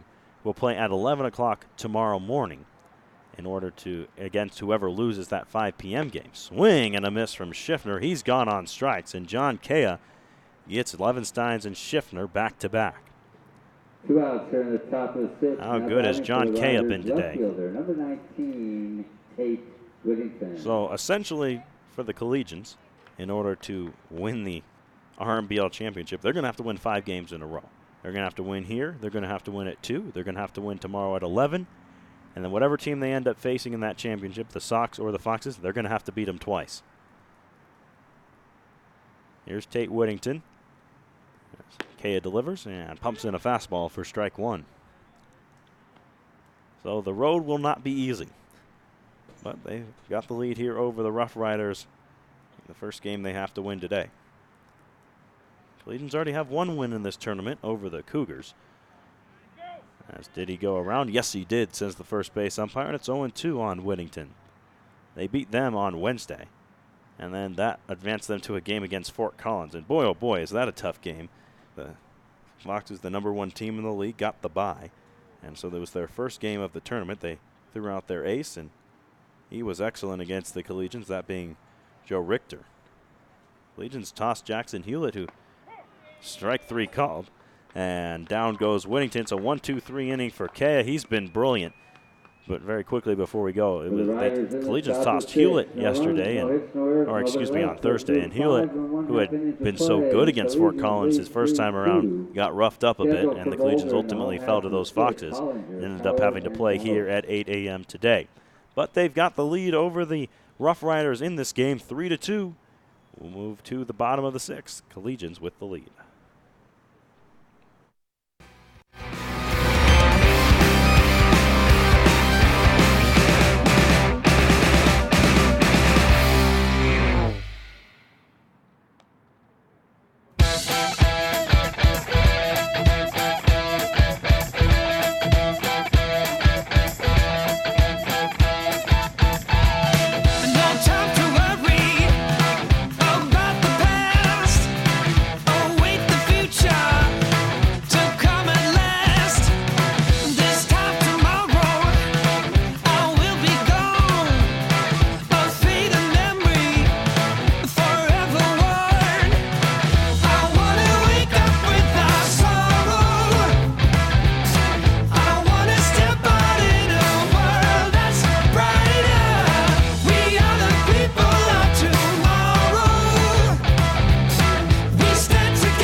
On Jimmy Hollinger here in the 6th inning. Next offering to him from Kirby is low for a ball. Hollinger had that leadoff double in the 4th, would come around to score after reaching 3rd on a ground ball from Logan Cowart, and then a wild pitch. Ultimately tied the game at 2. Collegians would take the lead later in the inning. Here's the 2-1. This one's high. 3 balls and a strike.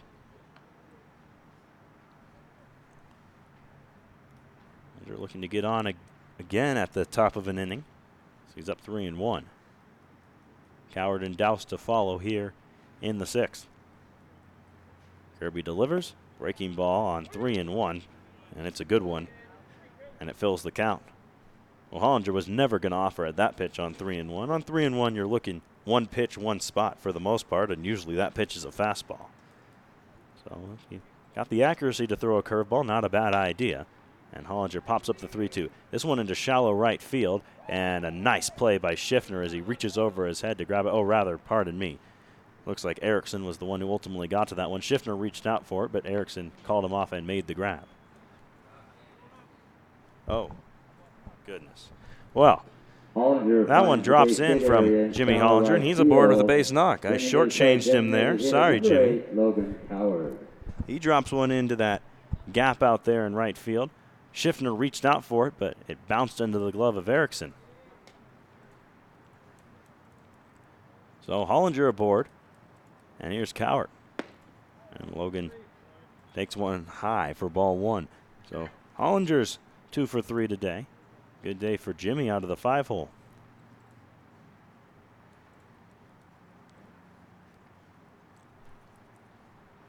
The 1-0 to Cowart. And Logan flares one to left. That's a base knock, and Logan Cowart is aboard. Hollinger will move to 3rd and make that a double for Logan Cowart as he's up to 2nd. And the Collegians are in business here. They've got something brewing. 2nd and 3rd, no one away. And here comes Johnny Douse.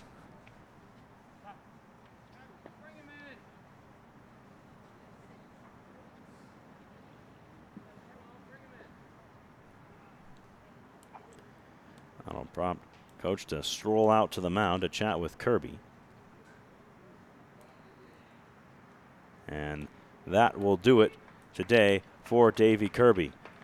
So the afternoon over as Navy departs in the 6th inning with runners at 2nd and 3rd. New pitcher coming in. We'll get you acquainted with him when we come back. We'll take a short break. 3-2 Collegians. They've got something cooking here in the 6th on the Collegians Broadcast Network.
John Allen has come on in relief here on the mound for the Rough Riders, and he's in a tough spot. 2nd and 3rd, and nobody away here in the 6th. Johnny Dowse, the first man to face him. Dowse grounds him right back to the mound. Allen will look the runner back to 3rd and throw out Dowse at first base. So good start on the mound for Allen as he gets the first guy without allowing a run. For Johnny Allen, now batting 3rd baseman, number 9, Kix Farrell. It'll be up to Kix now to try and drive one of these runs in at least. Good day at the plate for the 3rd baseman. He's 2 for 2.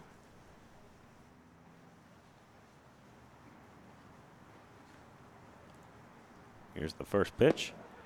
And a fastball there for strike 1. Good location that time from Allen. Infield is in here with one away. Trying to keep the lead at just 1 for the Collegians. One upstairs to Farrell, 1 ball and a strike.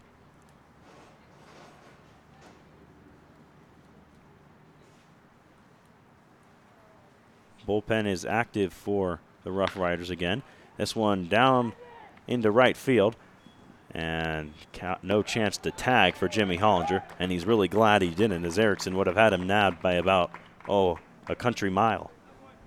Farrell with the line drive right at the right fielder. Erickson makes the play, holds the Kix runner, hit it hard, but it was right at Erickson, who was playing in a bit. And now Chris Amador is going to have to try and drive this run in with 2 away. Amador does have an RBI today.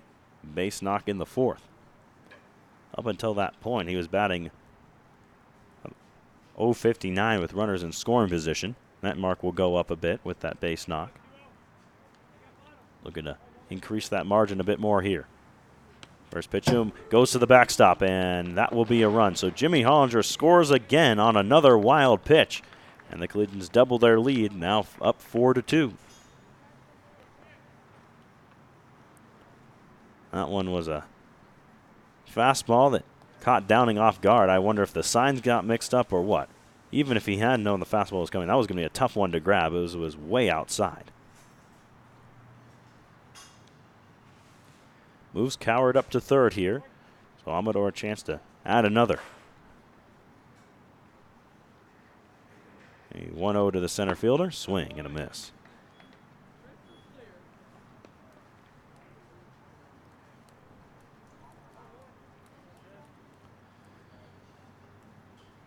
Couple Saints players arriving now as they get ready for their game at 11 o'clock. The Saints and the Cougars going at it.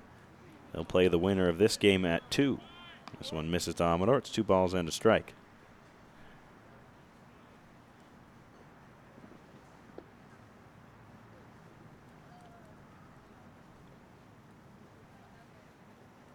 Like 2-1 from Allen. Inside. 3 balls and a strike now to Chris Amador. Richardson, the leadoff man, waits on deck. 3-1 on Amador. Runner at third, 2 away. 1 in the inning for the Collegians. Here's the pitch from Allen. And it's inside, ball 4. So Amador draws the free pass, and that will bring up Kelby Richardson. Kelby officially 0 for 2 today. Reached on an error, struck out, and walked. 2 outs and taking us to the top of the order, right fielder Kelby Richardson. Runners at the corners, 2 away. Kelby trying to add some insurance here for the Collegians in the 6th. Pitch to him from John Allen. There's a fastball on the inside for strike 1.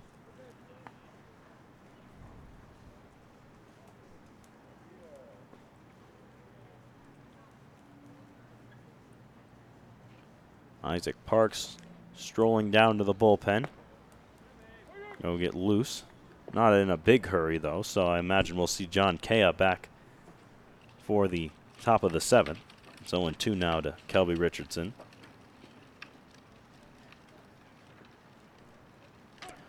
Runner takes off from first. Richardson fouls it away. And Amador is going to have to head back.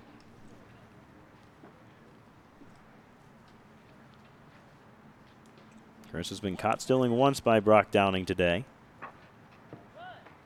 Thought he'd try his luck with 2 away. And we need another baseball, so they're going to have to go collect that one and get it off the field. Oh, it rolled into fair territory. That was the issue there. Well, it's cleared off the field of play, and we're ready to go again, 0-2. Runners on the corners. 2 away. Kelby Richardson, big spot. Here's the pitch from Allen. Amador takes off again. Richardson chops it up the middle. Going to be a tough play. And, in fact, no play as everybody's going to be safe. And Logan Cowart comes in to score. The Collegians take a 5-2 lead.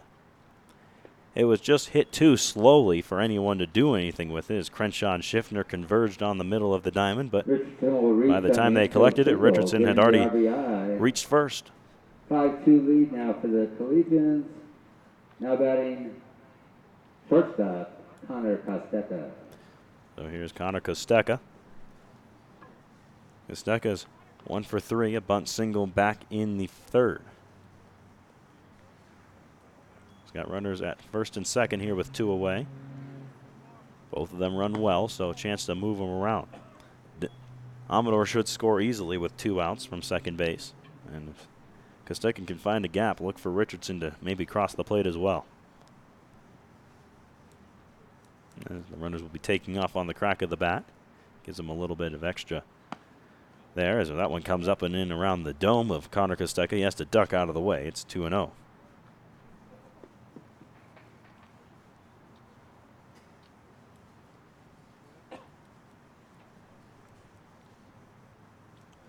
The lefty will stand back in against John Allen. Here's the pitch. And that one called a strike up around the letters. It's 2-1.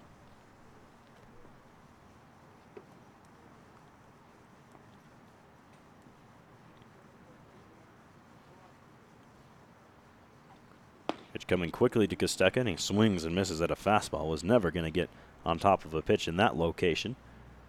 And it's 2-2.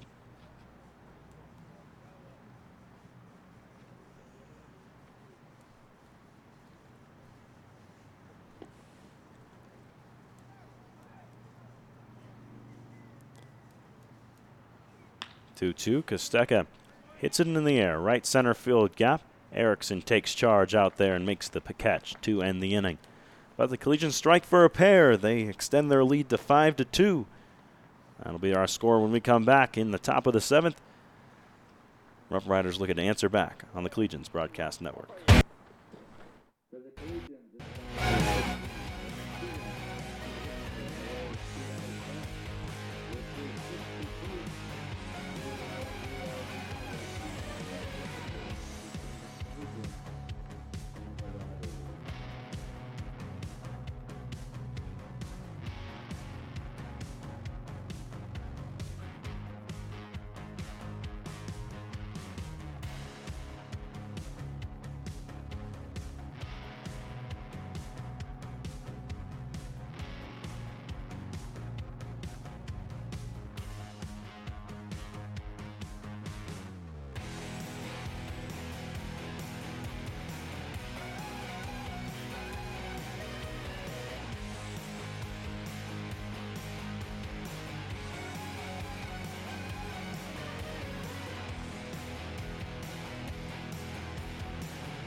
John Kay on to pitch his 7th inning here for the Collegians. He's been great so far. 5-2 our score. Collegians adding a pair in the 6th. And there's that pitch over the head of Junior Mayo for ball 1. Kay, who's typically a bullpen pitcher, hasn't shown much sign of tiring as he got him 1-2-3 in the 6th with a pair of strikeouts. 1-0.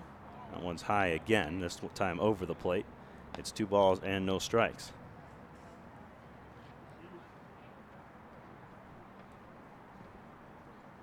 Elimination game here from All City Field. Win or go home. Collegians with the lead. Here's the 2-0 from Kea. Mayo just getting a piece of it and gets it back to the screen. It's 2-1. Mayo, Shannon, and Downing in the inning for the Rough Riders.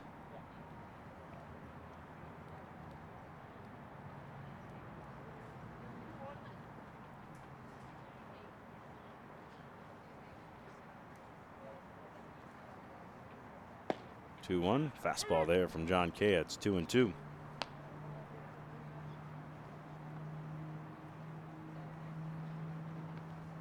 Parks has come back from the bullpen. He's in the dugout now. Not sure if he's loose or if they've just pulled him in order to warm up someone else. Swing and a miss from Mayo. Kay comes back from down 2-0 and strikes out Junior Mayo for the first out here in the 7th. The man who's replaced Parks in that left field bullpen is Trent Lafka. Mateo Shannon. So Trent will loosen up a bit. Okay, going well so far in the 7th as he struck out Mayo. That'll bring up Mateo Shannon. And another guy 0 for 2 against John Kea. Takes ball 1 inside.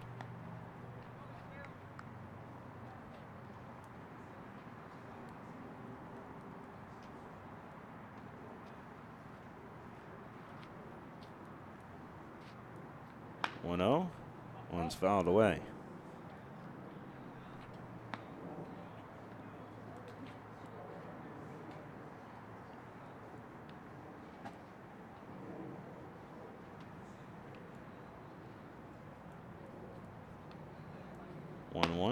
That one's inside. 2 balls and a strike to Shannon.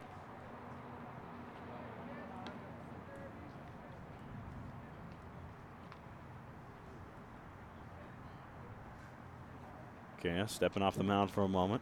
Shakes out the arm. Now he's back ready to go. Here's his 2-1 pitch. That one's a bit high. 3 balls and a strike. John has yet to surrender a walk today. That's been part of the reason he's been as good as he has. He has not put guys on for free. Here's the 3-1. Shannon pops it foul.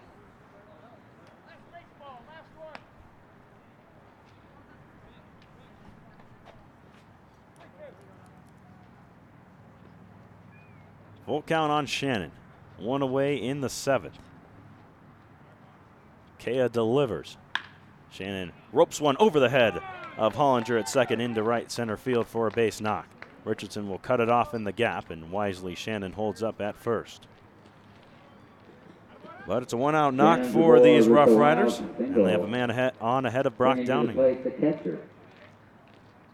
Number 38, Brock Downing. Brock's 0 for 2, a pair of pop-ups for the backstop today. 1 to first, 1 to third. Tough guy to double up. Okay, we'll see if he can roll the ground ball here. First offering to Brock is in the dirt. Dowse keeps it in front of him. Now something Johnny Dowse has really improved this season is his catching behind the plate.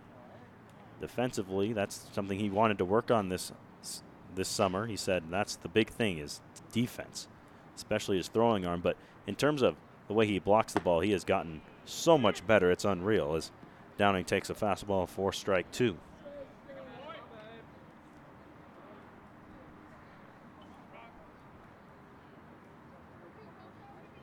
I mean, that play that Dowse just made, I don't know if he makes that at the beginning of the season, but especially Coach Danny David Linehan, give him a lot of credit. He's worked a lot with Johnny Dowse on that defense. Next pitch to Downing is inside.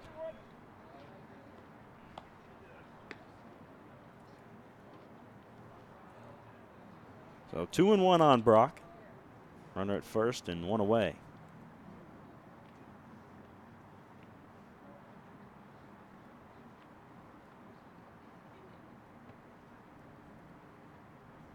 One swing and a miss. Blew a fastball by him, did John Kea. And the count even at 2 on Brock Downing.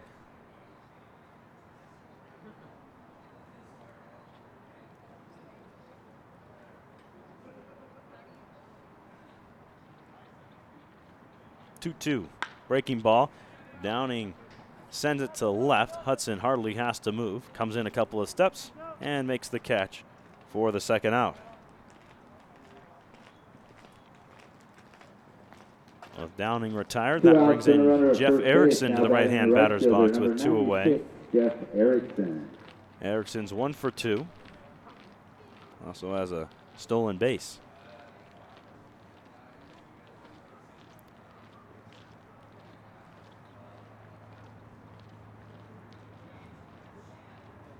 First pitch to the right fielder. Swing and a miss. There's the slider from John Kea. Erickson couldn't handle it. It's 0-1. Don't blame him. That was an awfully good pitch that time. Tight slider right in the bottom of the zone. 0-1. This one is towards left field. That's going to be another base knock for Erickson. He's done his job out of the 9-hole. He's 2 for 3. And it moves Shannon up to second. Still with 2 down. And though he's 0 for 3, this is a guy you certainly want to see at the plate if you were the Rough Riders with 2 runners aboard. It's Jordan McClellan. McClellan's been one of the steadier hitters on this squad. Hasn't found much success against Kea today. A couple of ground balls and a pop out. Big at bat here. Rough Riders down 3. Kea trying to keep it that way here in the 7th. And John delivers and misses low for ball 1.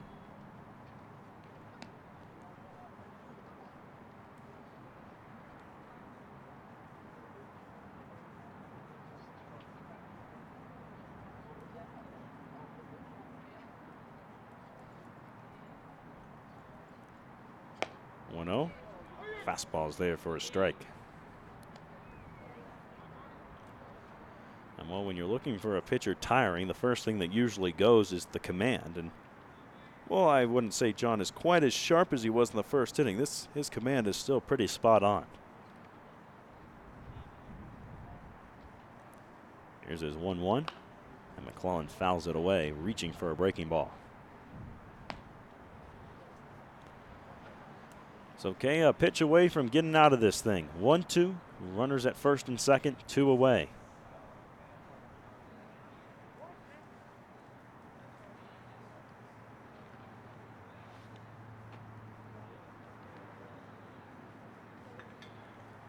Here's the pitch. McClellan sends it to right center. It's chasing Chris Amador back, still going back, and Chris runs it down.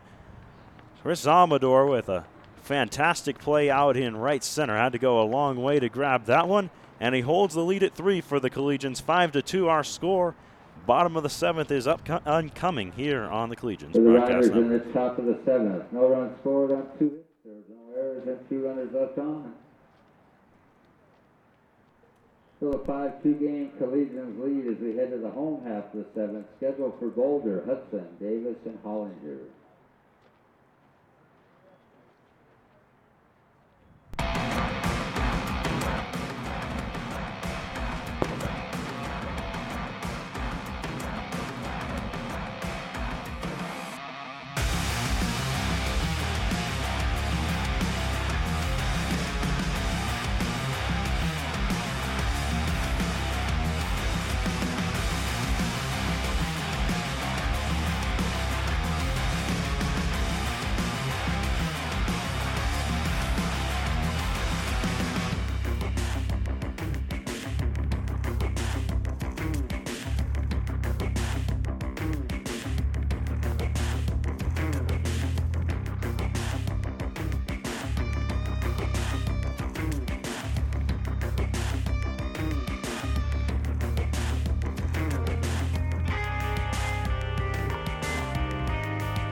Moving up the home after 7 for the Collegians. Left fielder, number 5 for Hudson.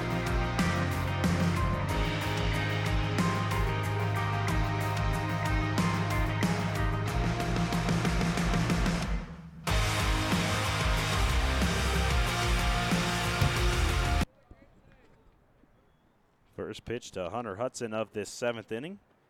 Misses from Allen, and it's 1-0 on Hudson.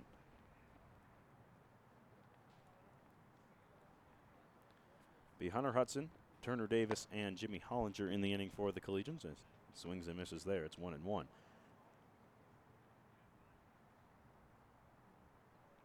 Collegians up 5-2 here as we play this bottom of the 7th. Here at All City Field, just across the highway from the campus of the University of Denver. 1-1. It's high. 2 balls and a strike.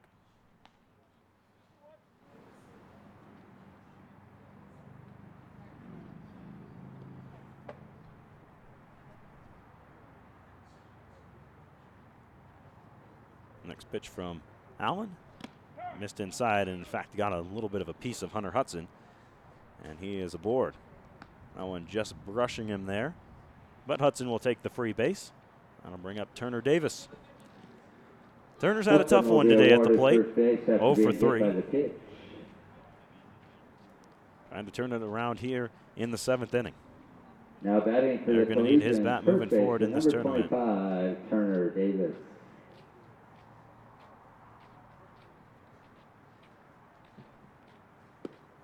And Turner takes ball 1.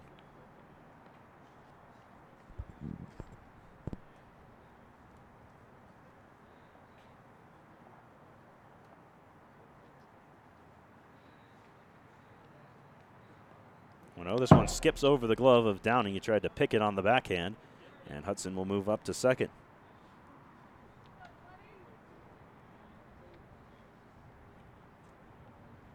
Well, 2-0 on Davis, so he's well ahead in the count.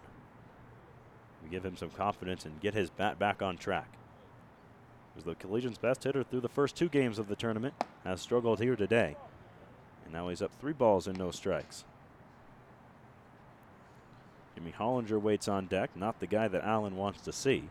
Hollinger's been very good today. 2 for 3, has scored a pair of runs. And the 3-0. Fastball there for Davis. Not the pitch he wanted to offer out on 3-0. Someone was a bit too tight. And it's 3 balls and a strike.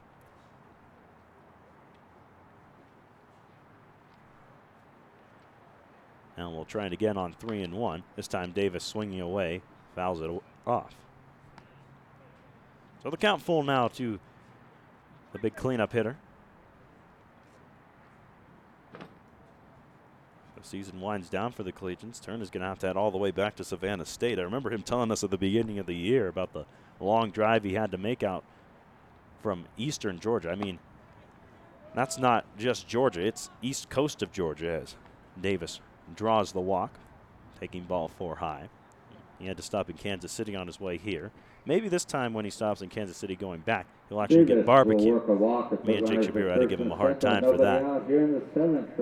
As Jimmy Hollinger strides in, doubled in the 4th, came around to score on a wild pitch, singled in the 6th, and once again came to score on a wild pitch. Has a chance to drive in a run of his own here. 1st and 2nd, no one away. Here's the pitch from Allen. And it's inside, ball 1.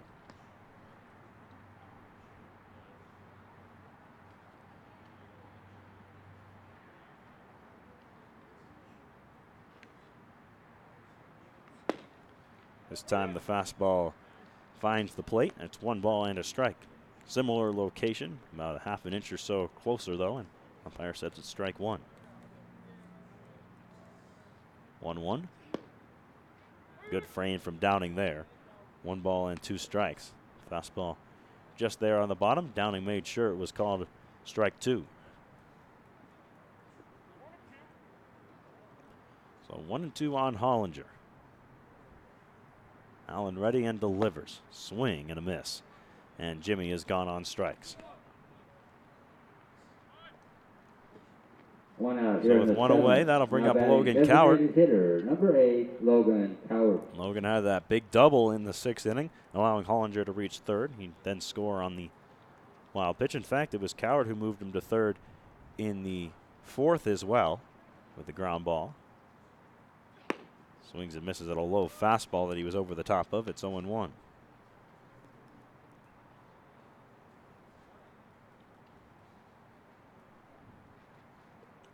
Oh, 1 in the dirt. 1 ball and a strike.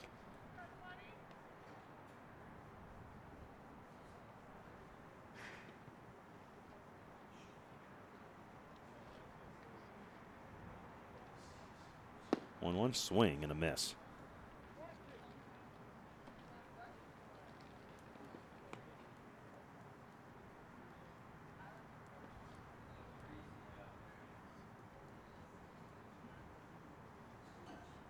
One, 2. And Cowart got taken up the ladder and obliged. He's gone on strikes. So a pair of Ks here after allowing the base runners for Allen. For the Boulder Collegians. Now batting And now he's the out of the catcher. way of getting out of the Number situation 7, with John Johnny Dowse Dowse. coming to the plate.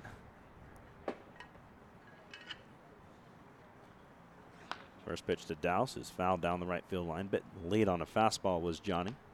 It's 0-1.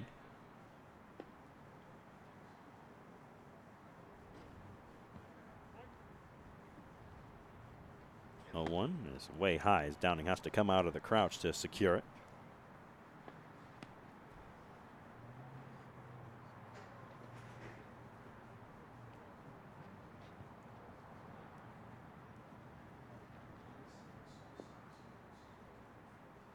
He 1-1. That's outside. 2 balls and a strike.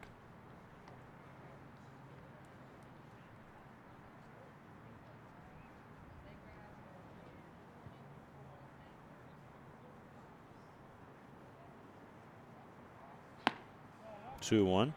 Dowse holds the swing back and makes it 3 balls and a strike. Strong wrist there to not offer at the high fastball. Hudson at second and Davis at first. And Allen will check Hudson back to second base.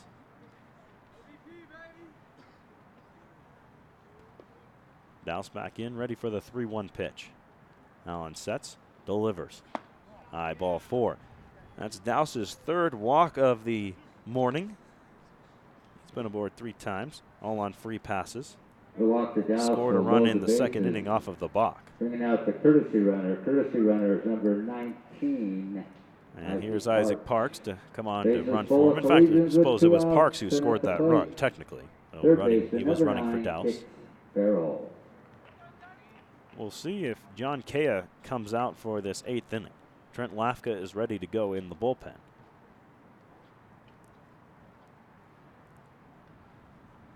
Farrell looking to make that score a little wider, a margin of it a little bit wider in this 8th, as he has a chance to add a run here in the 7th with the bases full of Collegians and 2 away. 1-0 on Farrell. Kicks 2 for 3 today. A pitch that was a bit lower than Kicks would have preferred, but called a strike. It's 1-1.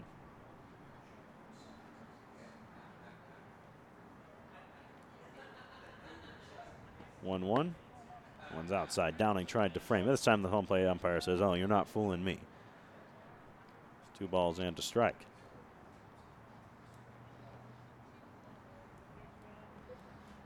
Next pitch from Allen is high. 3 balls and a strike to Farrell. Another 3-1 count for John Allen.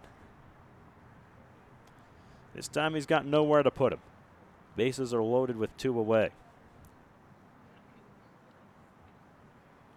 Allen will resecure the shoelace out there behind the mound. Hudson at third, Davis at second, Isaac Parks running for Johnny Dowse at first. 3-1 count on Kix Farrell.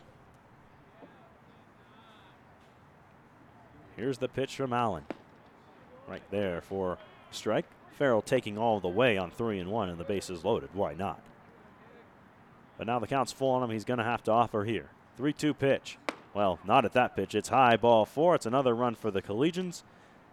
and they now lead at 6-2. 2 straight walks here with 2 outs for John Allen. Has given the Collegians a run, and they're not done yet as Chris Amador comes to the dish. Base is still loaded. As Hudson will score. 6-2 now Collegians, and at the plate, center fielder Chris Amador. Amador's been aboard twice. RBI single in the 4th, a walk in the 6th. First pitch to the center fielder, right there for strike 1.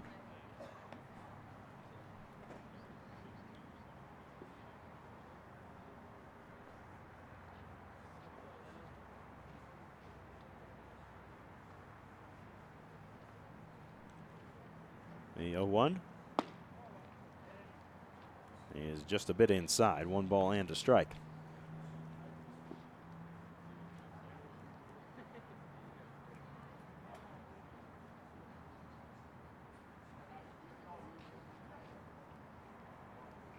And 1, that's high again. 2-1 now to Amador.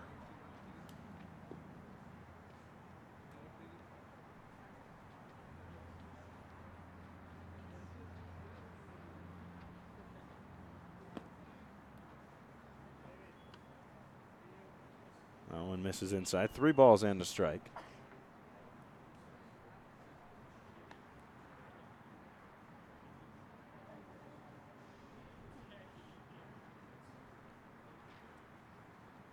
Three and 1 with the bases loaded. Once again, nowhere to put Chris Amador. Here's the pitch. That's ball 4. It goes back to the screen. Doesn't really matter as Davis would have scored anyway on the walk. And now it's 7-2 Boulder. 3 straight walks for John Allen. The base is still loaded for Kelby Richardson. Things falling apart a bit here in this 7th inning for the Rough Riders. For the Collegians, right fielder number 6, Kelby Richardson. I'll say this, if the Collegians can score 5 more runs here with 2 outs, they'll end this game right here in the 7th. Richardson takes one low for ball 1.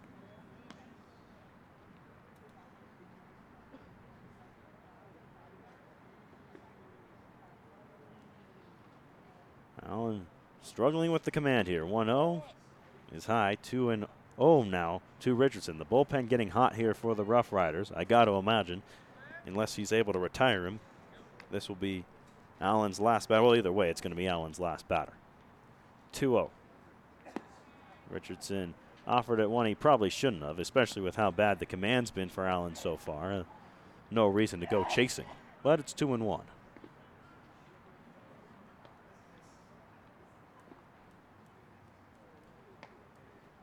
2-1, high.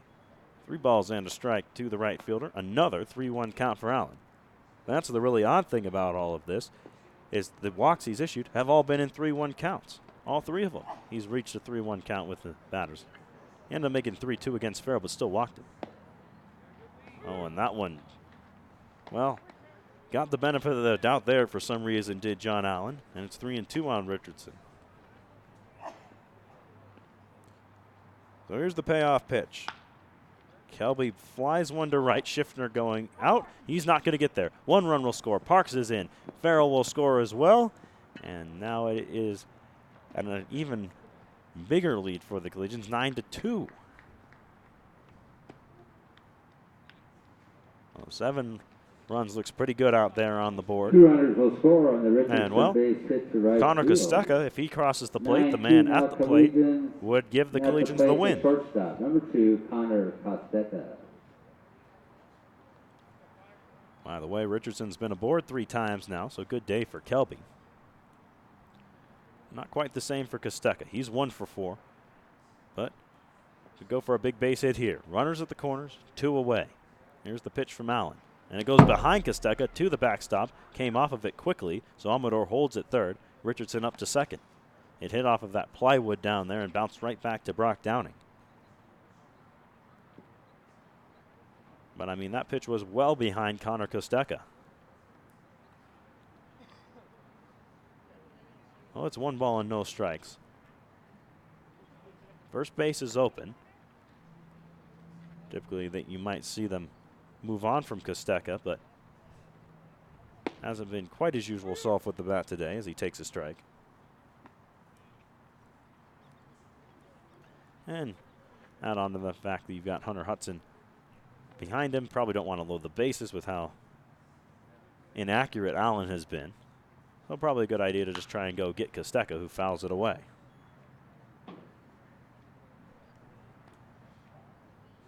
So it's 1-2. Allen trying to work out of this inning. Nightmare 7th inning for the Rough Riders, as the Collegians have increased their lead to 7. 1-2 on the left-handed batter, Connor Kostecka.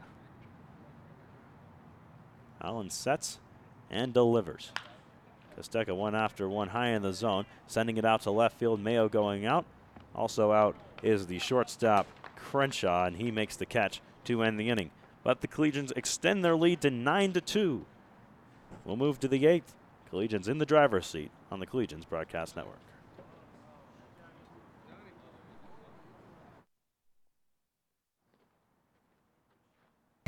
Reminds me of you.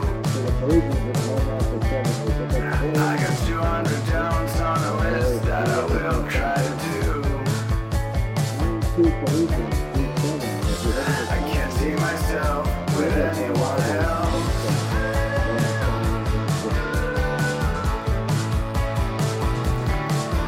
So I got to the first on the list with a pain in my heart. No matter what I'll do, I try not to fall apart. I can see you with anyone else. Do you feel alive when you save yourself? It's a long way down, but I feel alive. None of this will break my bones, but the memories they hunt me down. But I will let go. It is on my mind, and this heart there is room for you even if you let me down.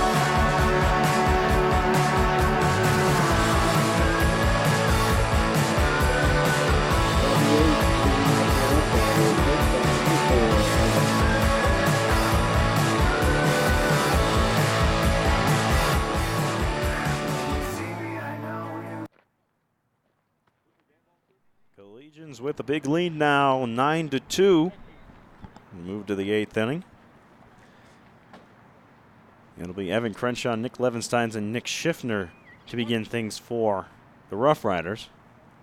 Crenshaw has worn the collar so far. In fact, the old hat trick for him, 3 strikeouts. John Kea back to work on the mound. And Crenshaw flies one to left. Hudson drifting back. And he settles under it for the grab and the out. So 1 pitch, 1 out here in the 7th for John Kea. Will handle that fly ball from Crenshaw. 1 out here in the 8th. Now batting first baseman, number 9, Nick Levenstein. Kea was finally able to retire Nick Levensteins last time through the orders. He got him to pop out. Before that was 2 straight hits for Nick. They were no softies either. This one's flown to right. Richardson there for it. Make that 2 pitches and 2 outs now for John Kea. Richardson will handle the fly ball in right. 2 outs here in the 8th. At the plate, second baseman, number 22, Nick Schiffner. I'll bring up Nick Schiffner. He has the 2 RBIs for the Rough Riders today. A 2-run bomb back in the 4th. That's all the offense they've been able to muster against Kea. His first pitch to Schiffner, taken for strike 1.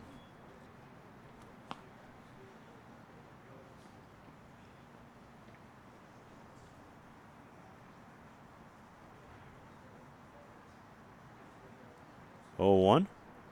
Breaking ball. Schiffner fouls it off. So Kay has shown him a pair of breaking balls in the at-bat so far. We'll see what he goes with here on 0-2. Got to imagine it wouldn't be the bender again, as Schiffner's gotten a pretty good look at it. Maybe a high fastball. Let's see. Here's the pitch. Indeed the fastball, and it was high, but a little bit too high and too far inside. It's ball 1.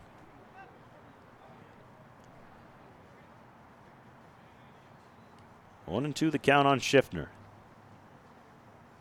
The Hawaiian Kea sets and delivers. Misses low with the fastball this time, 2-2.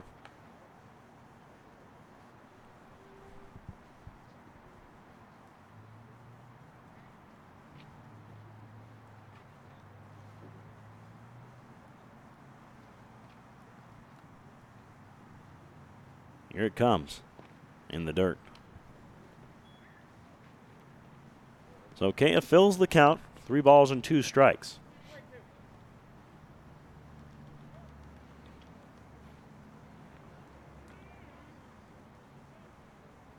Schiffner in, Kea ready. Comes set, here's the pitch. And it's in the dirt, Schiffner held off, and he draws the walk. So a 2-out base runner now for 2-out walk to Schiffner. these Rough Riders. Bullpen is back to work for the Collegians, trying to spot just who it is getting loose down there. Isaac Parks has strolled down there. I don't think he's the one warming up, though. Perhaps Jake Olafson, hard to say. Tate Whittington, the batter. Runner at first, 2 away. Kea kicks and delivers and misses in the dirt. Dowse can't get to it, and a wild pitch will drive Schiffner up to second base.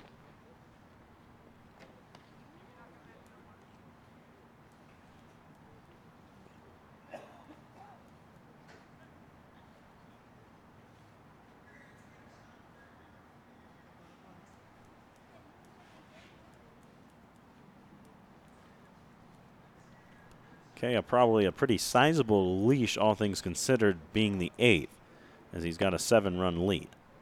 That one misses outside. And we talked about the command deteriorating and maybe being the indicator of how a guy is doing in terms of what he's got left in the tank. And I think John Kea is about at the end of the line here. His command has really evaporated in the 8th.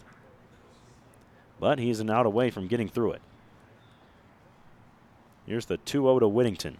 And Tate swings and misses.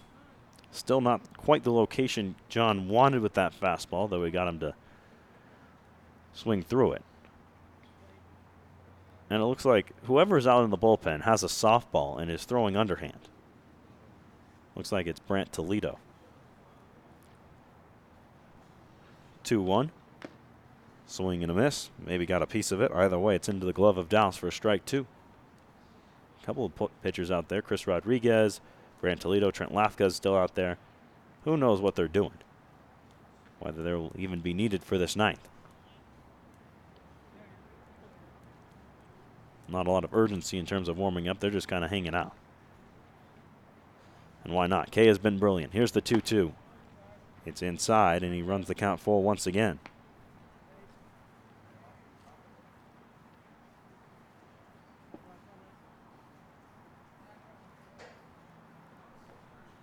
Two away here in the 8th. Runner at second. Payoff pitch on the way from John Kea. Strike 3 called. What a performance for John Kea. He's through 8, 2 runs allowed. He has come in and absolutely shoved here for the Collegians.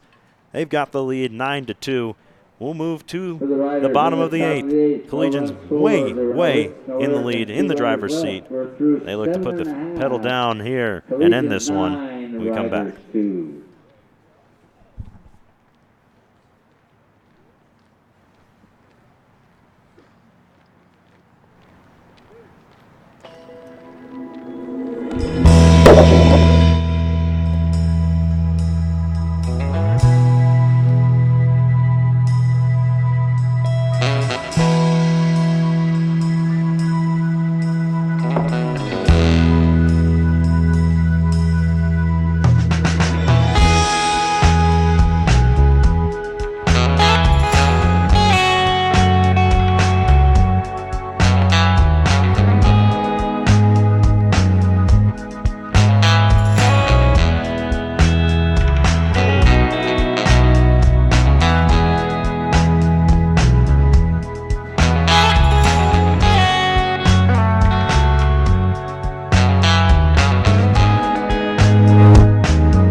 Collegians with a big lead, 9-2, bottom of the 8th inning. Hunter Hudson, first man to face John Allen here in this 8th. He takes ball 1. Collegians went through the order in the 7th, so Hunter Hudson will lead off again against Allen. He was hit by a pitch leading off the 7th. Of course, would come around to score in that 4-run bottom of the 7th inning as the 1-0 pitch is flown to left. So one drifting towards the gap, and it'll fall. So Hudson has another base knock, or excuse me, his first base knock of the day, his second time reaching. And once again, the leadoff man aboard for Boulder. The RBI single brings to the plate the first baseman, number 25, Turner Davis. So here's Turner Davis. Davis reached base for the first time in the 7th, drawing a walk.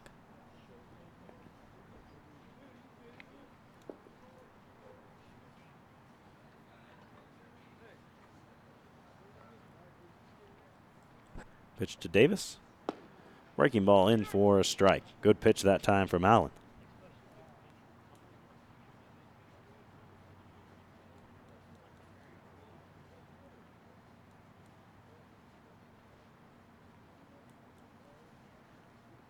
Here's the 0-1 to Davis. Breaking ball, this time too high for ball 1. Winner of this game will move on to play the winner of the next game between the Saints and the Cougars at 2 o'clock. 1-1. That one nearly got Turner Davis as he had to pull the hands back out of the way, spun away from the plate. It's 1-2 on the big man. Or excuse me, 2-1. Goodness. That pitch about as far away from a strike as you can get.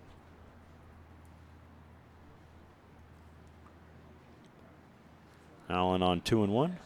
Swing and a miss from Davis. Probably not the pitch you want to go after up 2-1, but either way, it's 2-2.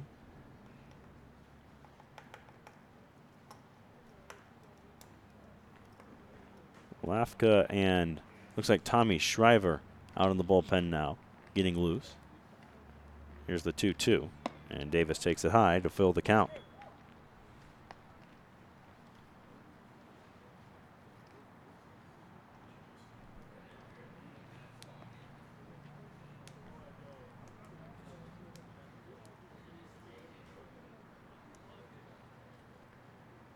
Here's the 3-2.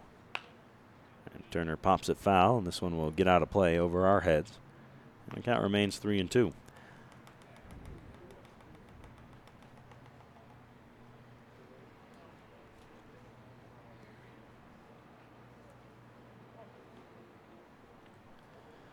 Payoff pitch again from Allen.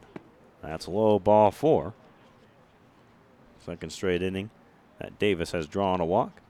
Turner will jog down to first base. Fortunately for everyone involved today, the temperature not supposed to get nearly as high as yesterday. It was up around 98 or so midday, but only supposed to reach 89 here today. It's 85 now. That's the good news about playing at 8 in the morning. The bad news is you got to wake up early, but the good news is you get to play in cooler temperatures. Pitching change coming here for the Rough Riders. We'll introduce you to the new pitcher when we come back. Collegians lead at 9-2. The winning run, Jimmy Hollinger coming to the plate on the other side of the break on the Collegians Broadcast Network.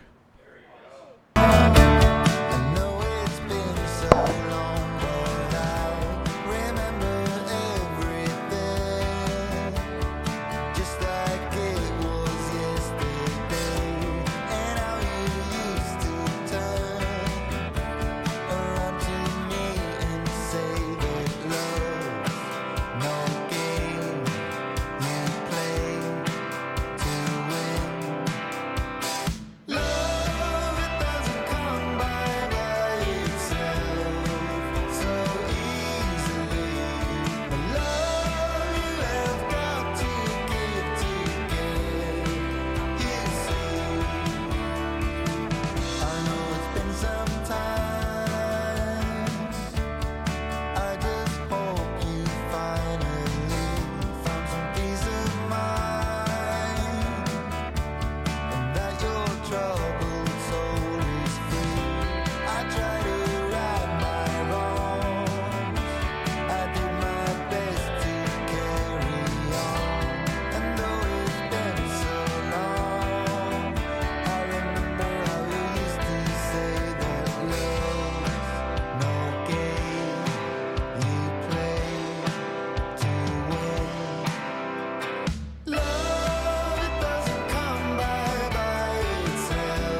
Hollinger. Jimmy Hollinger comes to the plate for the Collegians against the new pitcher. It's Chuck Shepard, the left-hander.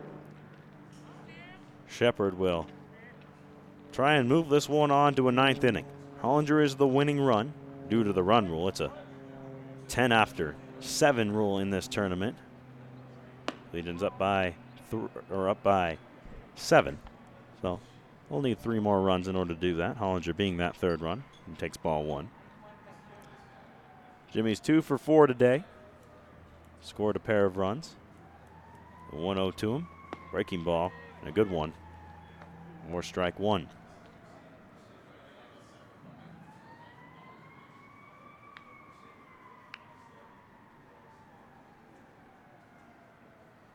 The 1-1 to Hollinger. Another breaking ball. That's all we've seen so far from Shepard. He's thrown 3 of them. It's 1-2.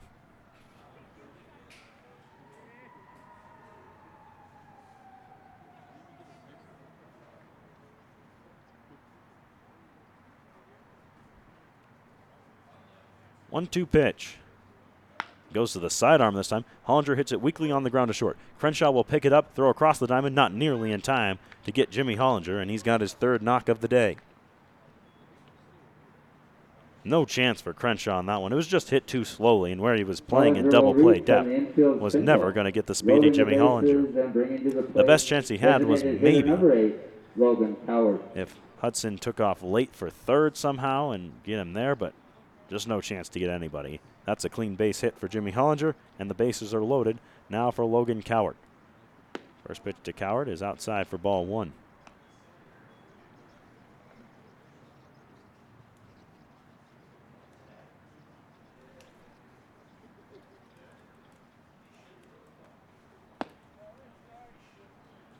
Now 2-0 to the DH.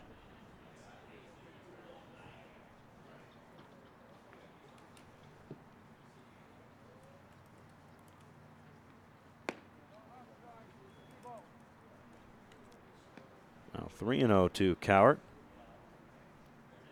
Douse waiting on deck.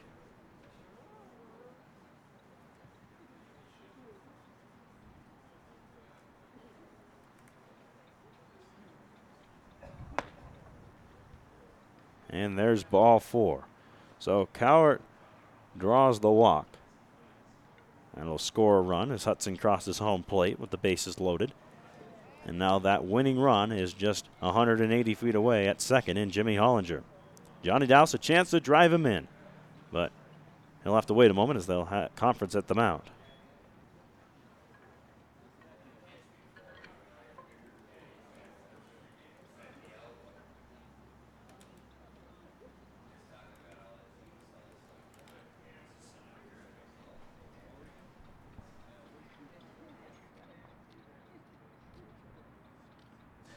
And just to update you, we're looking at our scorebook here, realizing it was incorrect. It is indeed 10-2, Boulder leading it over these Rough Riders. That winning run at 2nd base now in Jimmy Hollinger. That'll do it here for Shepard. We'll have another pitching change for the Rough Riders. They try and keep their season going for at least one more inning. Appears that Nick Schiffner will come on in relief. So Levensteins will move to 2nd base. We'll see who comes in at first.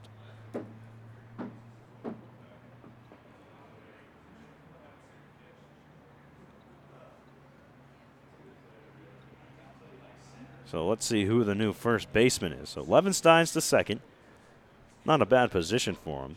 He played at Ralston Valley High School along with Brock Downing. As the new first baseman is Tanner Kimenow. We've seen him over at first base a time or two for these Rough Riders. But for Levensteins, oh, actually, hold up.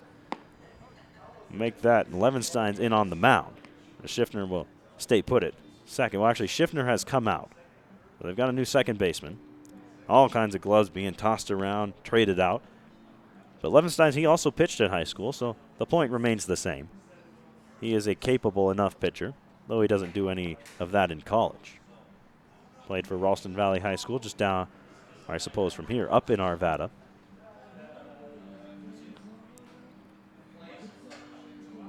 And we've got music going on here now at the stadium as they had to keep it quiet until 10 o'clock. A courtesy to the neighbors. Levenstein's getting loose here. We'll try and get you an idea of who the new second baseman is. The first baseman now, Tanner Kimenow. He's come in. Schiffner is out. So he'll move into the dugout. And that new second baseman is David Barkley. So Barkley to second. To first base goes Tanner Kimenow. And in to pitch is Nick Levenstein. To play first base is number 44, Tanner Kimenow.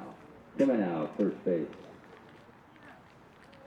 Winning run at second. Bases loaded. Johnny Dowse coming to the plate with no one away. Levenstein's trying to keep this one going into the ninth. Bases loaded with nobody out. Here in the eighth for the Collegians, at the plate catcher, John Dowse. Johnny's drawn 3 walks today. Officially 0 for 1 in the book. Scored a run.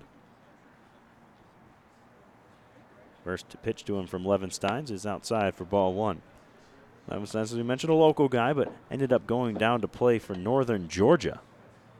In fact, he, according to his dad, is the only guy not from Georgia, or at least from that region, on the team. It was just kind of a situation of circumstance where he ran into a scout from the University of Georgia, or an assistant coach, I think. Well, and at that level, they're the same thing. And he said, hey, well, you want to come play for us in Georgia? And Nick liked the guy enough, and when he visited, he said, yeah, let's do it. So Levenstein's taking his talents all the way down to Georgia. 1-2 here on Dowse. He fouled one back to the screen.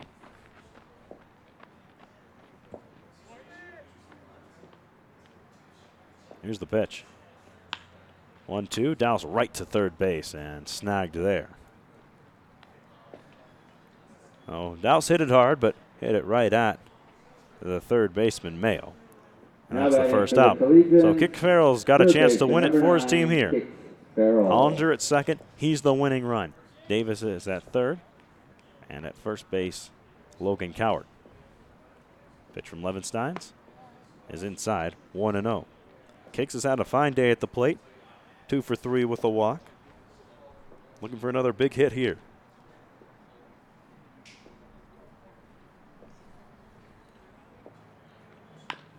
High chopper over the mound.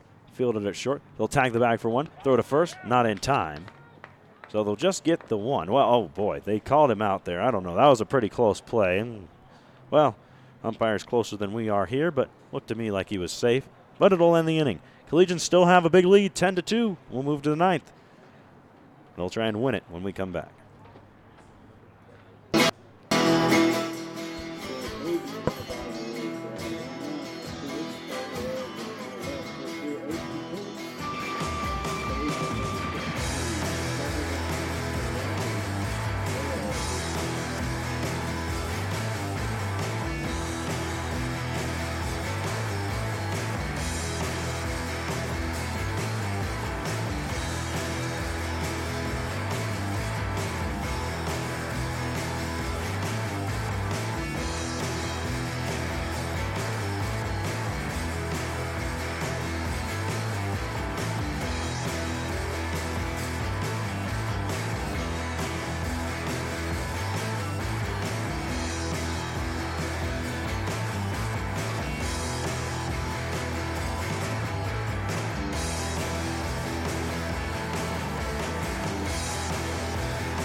Collegians 3 outs away from winning this one as John Kea goes back to work on the mound and misses with ball 1 to Junior Mayo. How good has John Kea been today?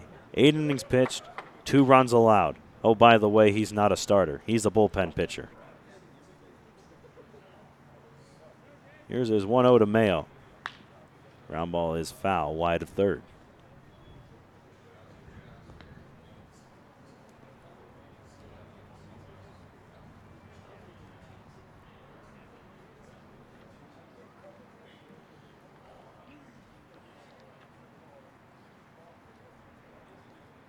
One pitch. This one popped out behind short. Kostecka going back. Amador coming in. Chris calls him off and makes the grab for the first out. So if John Kea is able to get these next 2 outs, we will be back with you again somewhere around 2 o'clock. The game's scheduled for 2, but we all know how that goes. Game takes a little longer. Things can start later. So hopefully it will be right at 2, but it may not. Tanner Kimenow, the newly inserted first baseman, will take his first cuts of the ball game, left-hander, and fouls one away.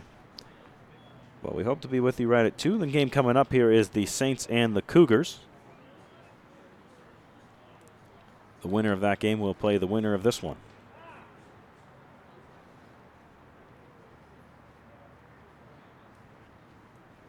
Kea ready. Here's his 0-1. Missed just outside with the fastball.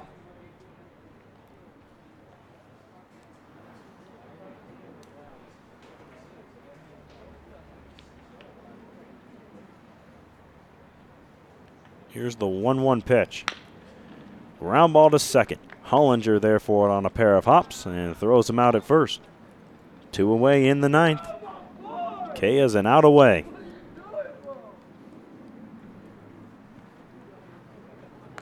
Batter now is Troy Day. So Coach Williams working in all of his players. You're giving them a chance to play in this playoff atmosphere in the final, should of course Day be retired, the final game of the season for the Rough Riders. So Day getting the at-bat here, the backup catcher. Here's the pitch to Troy, and he takes strike 1. Day, a product of Ralston Valley High School, along with a couple of his teammates. 0-1 on him here. Kea delivers, and it's fouled away.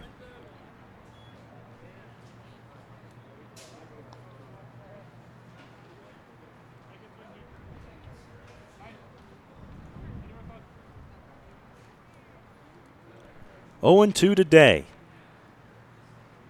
Kea sets. Here's the pitch from the Hawaiian. It's in the dirt. Ball 1.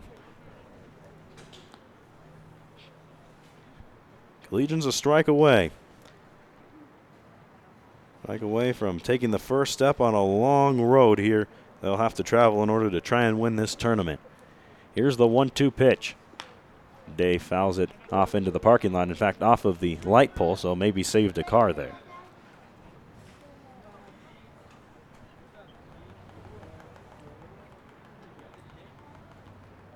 They've added that new tennis facility out past that line, so maybe a few less cars in danger. But either way, here's the 1-2. Day flies one to center. Amador starts in, takes a step, makes the grab, and the Collegians have won it 10-2. John Kea, what else can you say? How good is he today?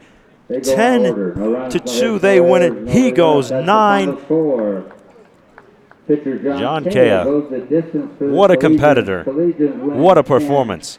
And the Collegians win it 10-2 as Kea gives up 2 runs, just that Nick Schiffner home run. Strikes out 7 as he works 9 innings here in an elimination game. So we will step aside now as the Saints and Cougars get set to play. The winner of that game will play the Collegians at 2. That is when we will talk to you next. So for Mitch Sanchez of this producer-engineer, I'm Ethan Jordan. Hopefully Jake Shapiro will be along with me for that game. We'll see. But Collegians will play again at 2 as they stay alive here in the RMBL tournament, beating the Rough Riders 10-2. We'll talk to you just a little bit later, just a few hours. So long.